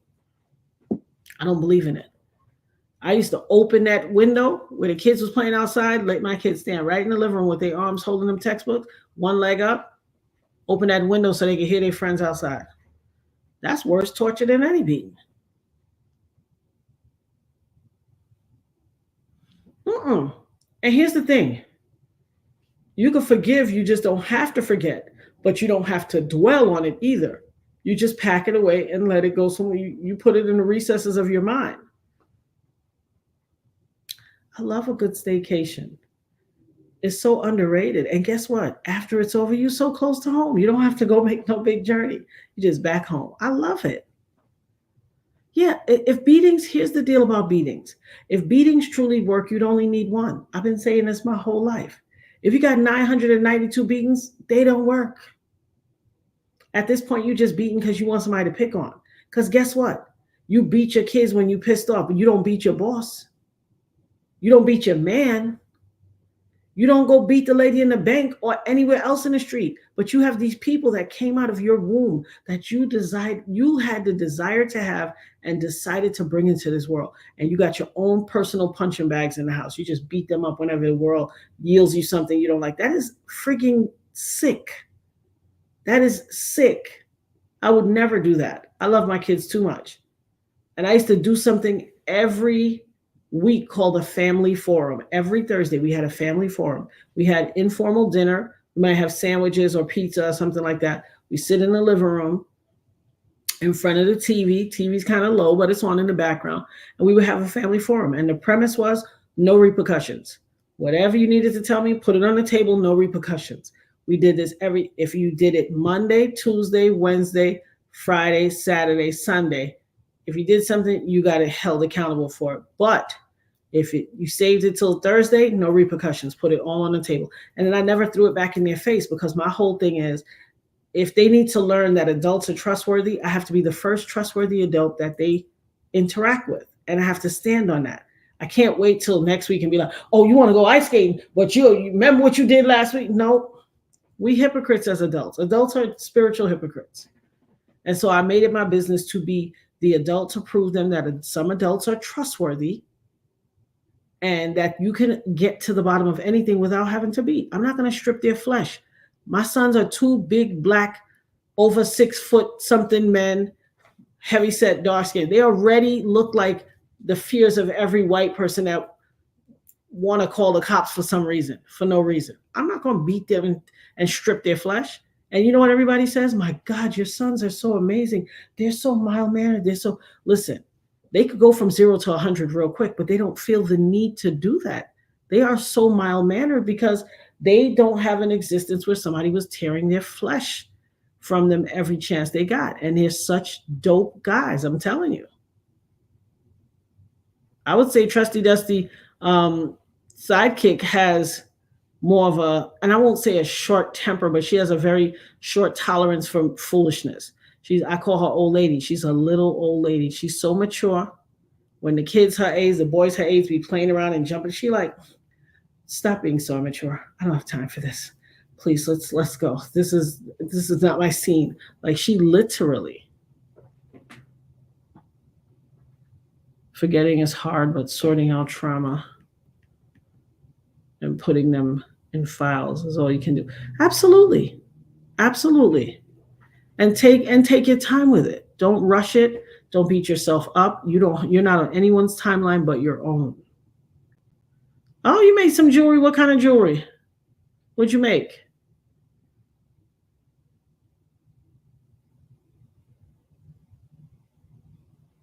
We got to see some of your jewelry, girl. You got to show us what you are cooking with.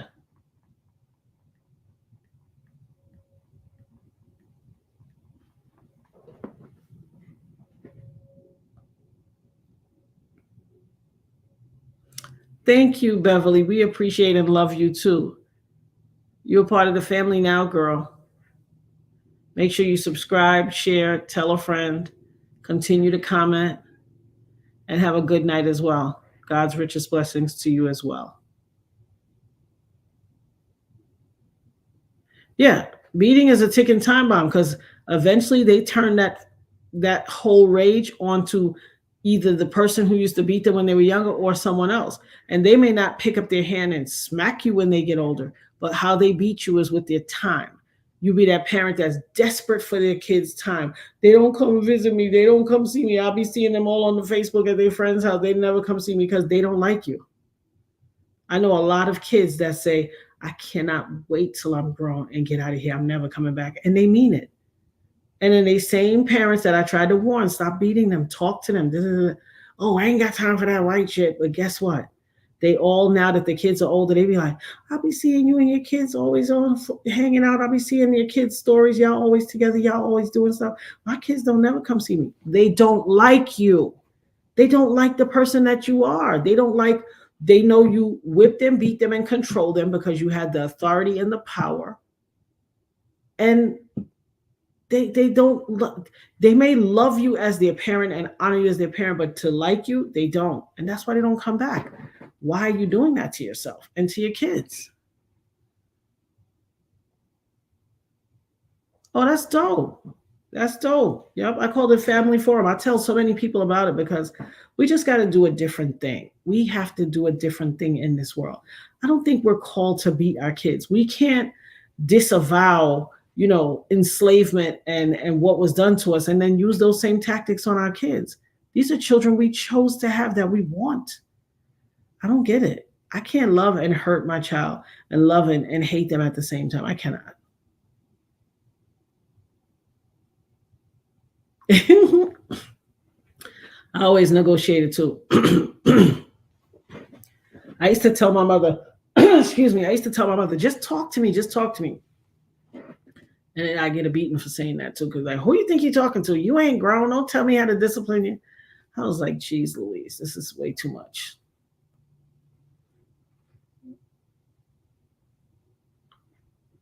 Dopest Mod, make sure you get the link so we can get that.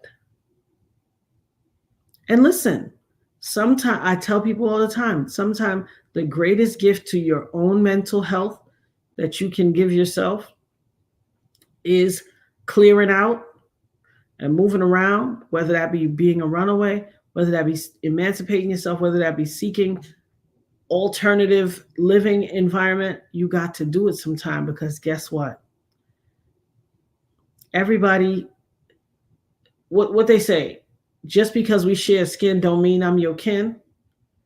Everybody ain't your kin. They might wear the skin and the flesh of your kin, but those people who are obligated to love us and provide care for us by virtue of the fact that they are our parent are not always up for the job. And it is so much easier to fix a broken adult than a broken child. Well, that sounds cute, Lakeisha. Yeah, you got to show us some of that. Copper is a great thing to wear for your health and your body and all of that. And brass. Yes, you are, sis. You are a warrior. The Dopest Mod is a warrior. Let me give you your warrior call.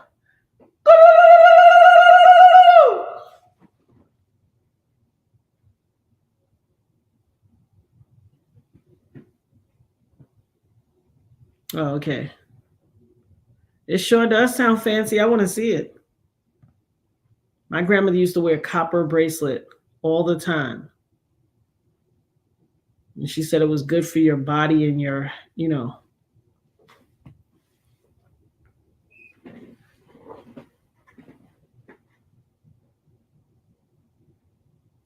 Let me tell you something. The Dopest Mod came up with a whole lot of things that we can do, a whole lot of activities. We are going to put in the member-only chat so that you could, so we could see it and start planning these things with each other, and everybody can put their input, stuff like that. I love you guys so much. We're not gonna stay on long tonight because I don't know where I get this yawning from. Why I feel so tired today? I guess because it's getting cold now.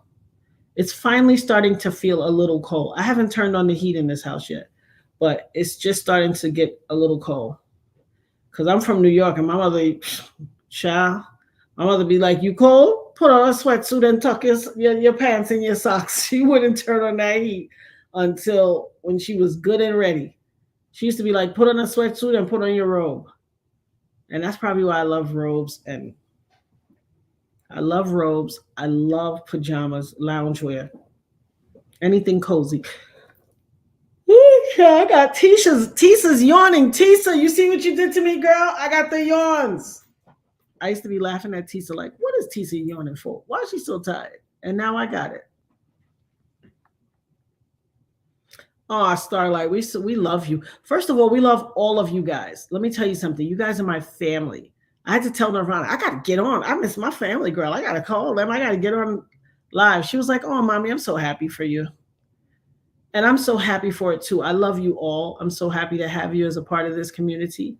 I think the Most High is preparing me because he knows Trusty Dusty, producer, is going to college in a few months. And I need to have a thing. And I got my family. I got my nerd herd.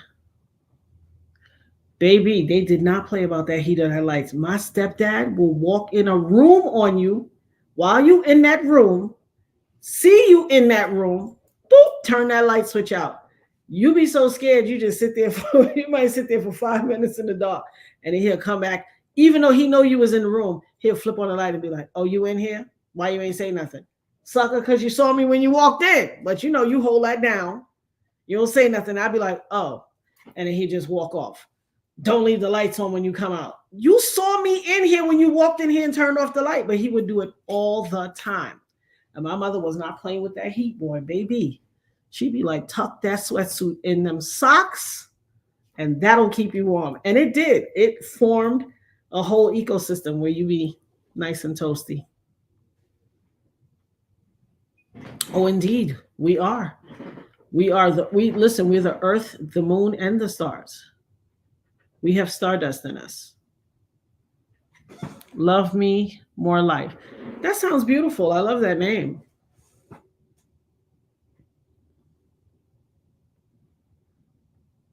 Oh, you remember that, Shira? That's so dope. Aw. Yeah, I love Shira. That's listen. If you anywhere and you ever hear that rally cry, look around. Your girl, the dopest nerd, is somewhere in the building. I do that everywhere. Nirvana's in beauty pageants. So I did that at a pageant one time. She won the pageant. They kept saying, and the winner of like um patriotic wear is Nirvana. She come up, they'd be like, don't leave yet. Nirvana also won blah blah blah. She also won sportswear. She also won, and Nirvana won so many of the different categories, and then she won the overall pageant. And I tell you, Nirvana was up there, and I was girl, and I you know how you feel somebody staring at you, and I look over my shoulder, and I turn around, and these two white mothers were standing. She said, "Are you gonna do that all day?" I said, "Sure am." I was going crazy, and she was tight. They looked at me like, "If you don't shut that ish up." I was proud of my baby. What can I say? I'm a proud mom. I was like, oh, yes, honey, we're going to support you up in here. We are family up in here.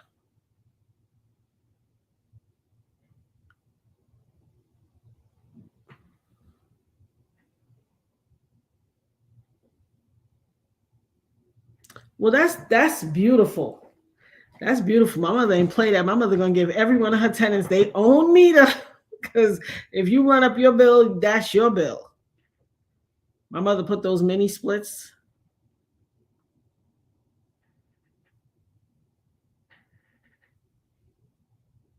Mm-hmm. Girl, turn that light straight out on you. Turn that light straight out on you. You be so scared, you don't even say nothing. You just sit in the dark for a while, like, okay, how long is this one gonna take? And sometimes he'll leave you for 2 minutes, 5 minutes. Sometimes he might not come back for 10 minutes. You just got to play that. My sister would always be gutsy and just be like, I'm in here, and turn the light back on. I was like, I don't need no smoke. I don't need no smoke from these inconsistent people. I'm just going to sit here in this dark. You be sitting in there, struggle reading in the dark, and then he going to come and say, why are you reading in the dark? Because you turned the light out on me. But I didn't say that. I just held it back. I just said, oh, because I learned to give adults what they want. If an adult come and say, "Oh, give me that belt," they want you to cry and roll on the floor and be like, "No, mommy, no, mommy." They want you to act like that. It makes their ego feel good. So I've mastered the art of giving them what they wanted. My sister would go, "I'm not gonna cry. I don't care. Hit me right here. Hit me on this side." I was like, "Stupid. Just cry. Give them what they want. They're gonna walk away." Yeah, I was making all that noise, honey. Them ladies was looking at me like she literally said, "Are you gonna do that all day?" Yes, I am. You want me to show you how to do it for yours? They was not feeling it. I was loud. I didn't care. Let me show y'all a picture of Trusty Dusty. This was her picture, her headshot for. She was a semifinalist in Miss Georgia Teen USA.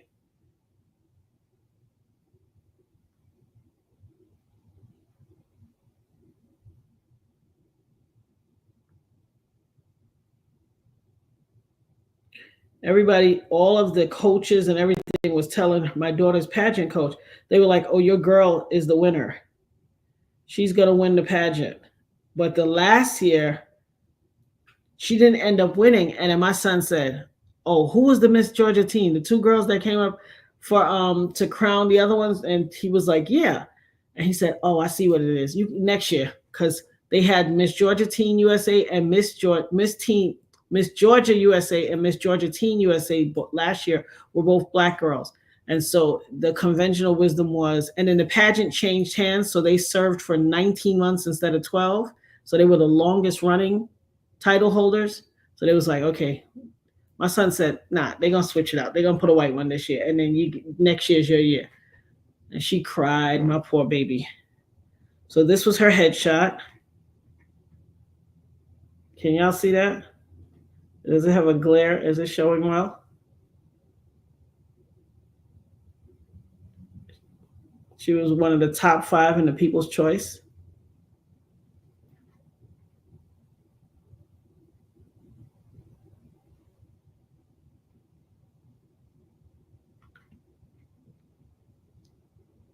This was the top 5 on the leaderboard, and she was, 3 of them were in a tie. I don't know if that shows good. Can y'all see that? I always see people hold up screens to the phone, and I'm like, we can't see that screen.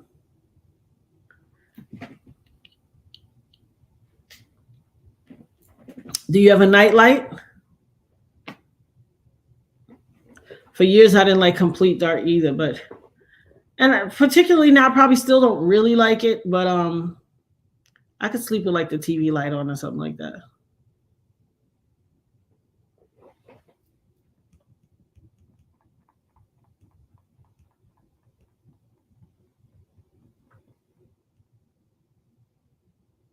Oh, Slicky. Yeah, I'm definitely coming.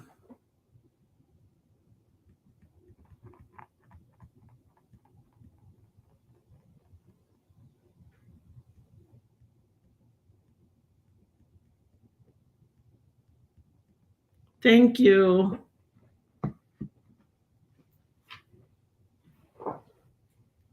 A good friend of mine, I'm going to give you his information.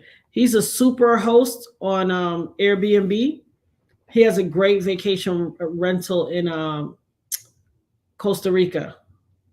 His name is Ocean Morissette. I'll link his so for alopecia, what you need to do is stimulate your hair follicles and your muscles. A lot of people think if you've had alopecia that it's a lost cause. It's not necessarily. What you need to get is, so there is this. I'm gonna give the dopest mod some herbs to put in the chat, and then let me tell you. Hold on right now. I'm gonna send it to her. What was that?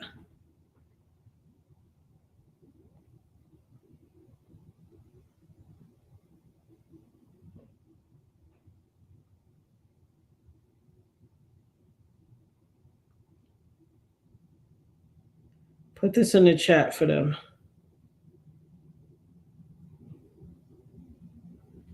I just sent it to somebody.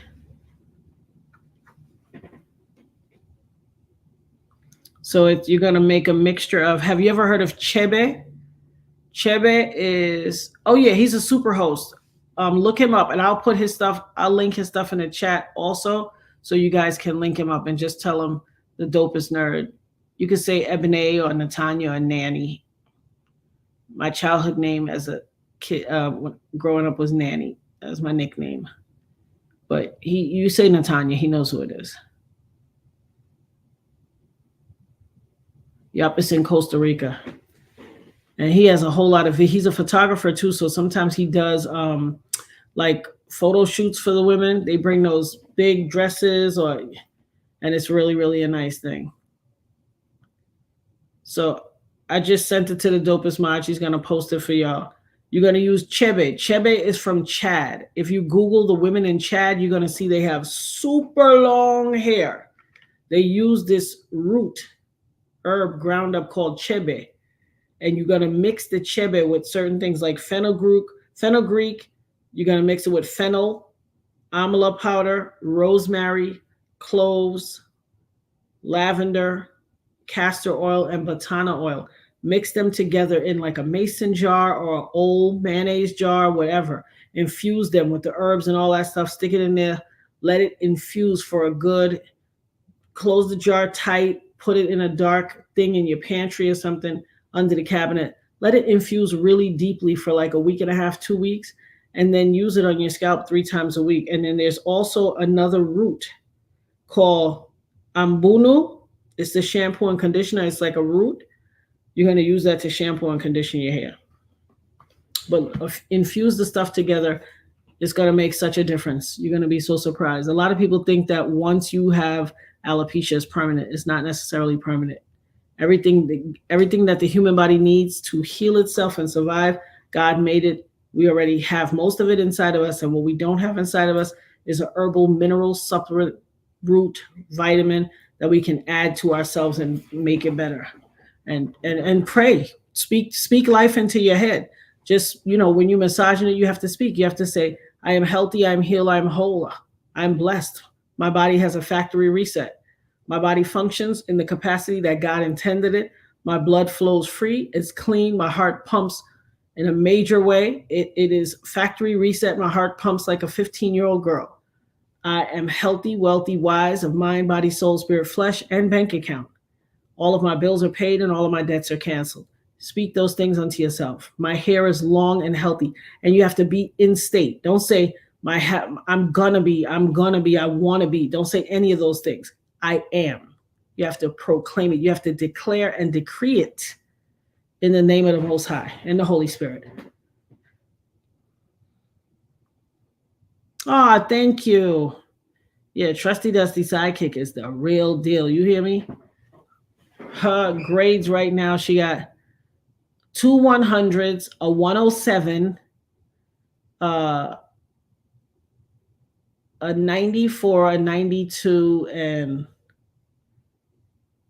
I think like 3 in the 90s, and then the 200s and then a 107. She's brilliant. She wants to be an astrophysicist. Majority of her course load is honors and AP. And she really could graduate already. She has enough credits to graduate ahead of time. She was 16 starting senior year. She just turned 17 last month. Thank you. She is the epitome of brains and beauty.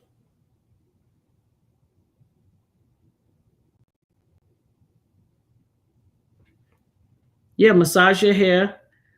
Have you ever seen these little, it's like a little plastic thing and they got like little teeth for comb and you slide it on your hand. It's probably shaped like this, like a little oval. It has a little strap. You slide it on your hand and you can comb. You can get it out the dollar store. You can brush your scalp and it's like the little teeth bristles and it will literally massage and activate your scalp.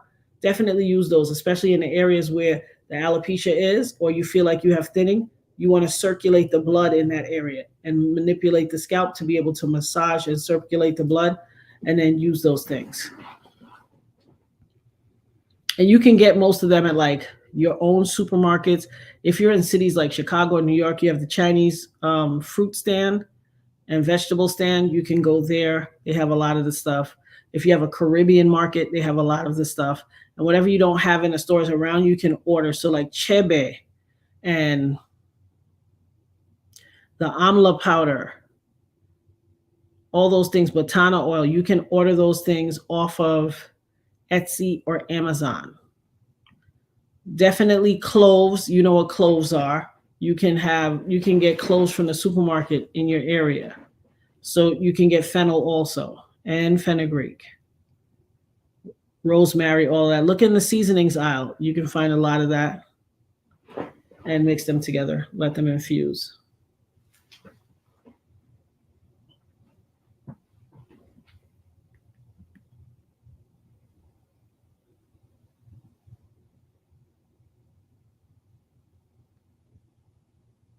Oh, without a doubt. Nirvana had a product line. She has a natural product line called Nirvana's Necessities ever since she was a child. The impetus was I'm allergic to fragrance, and so I suspected that she was as well. And she always would come in my room and want to get something. Now, I still had fragrance, but I would spray it on my clothes or something. I wouldn't spray it directly on myself, but she would come and get things and say, "Oh, I want to wear this. Oh, I want to wear this." And my philosophy was, if I'm allergic to fragrance and she's so much like me, perhaps she is as well. And in the interest of allowing her to have things, but not necessarily be exposed to all these chemicals and these products, we started making a shea butter based line. And so she used to, ever since she was younger, I created, and then she did the rest growing up. And so she has all these child friendly fragrances that are not too grown or sassy for a little girl, but it gives her the ability, it's organic, it gives her the ability to have, nice fragrance and things. And yeah, Nirvana's necessities. That's right, more hair. Who joy to the world? That's old school, girl. What you know about that?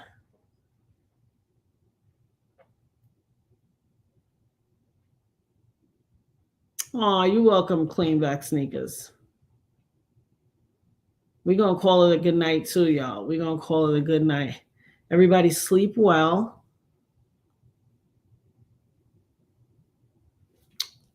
Pray.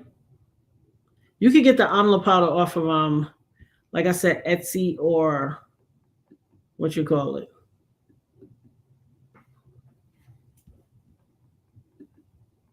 Get it off of Etsy, get it off of Amazon.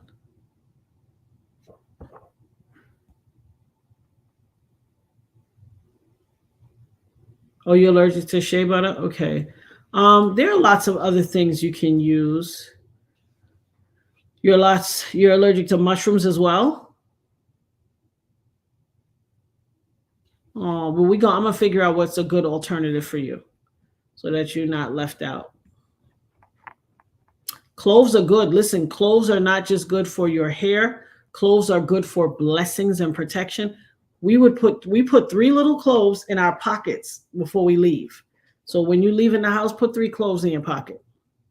Night, night, clan. Love you guys. Sleep well.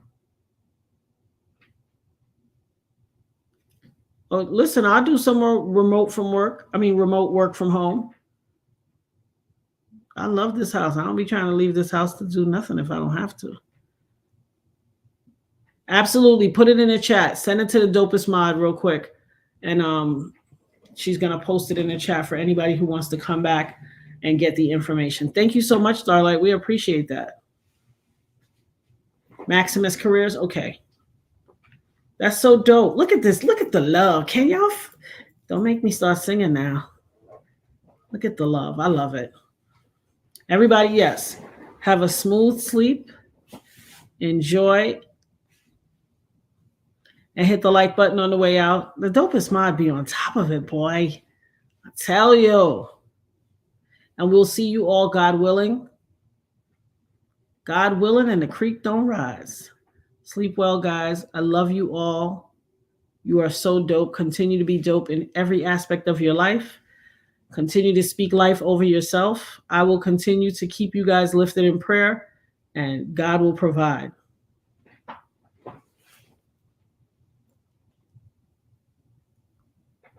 Oh, that's dope. Maximus Careers, everybody. Look that up. Save that. That's right. Speak life over yourself. Nighty night, guys. Love you all. Mwah!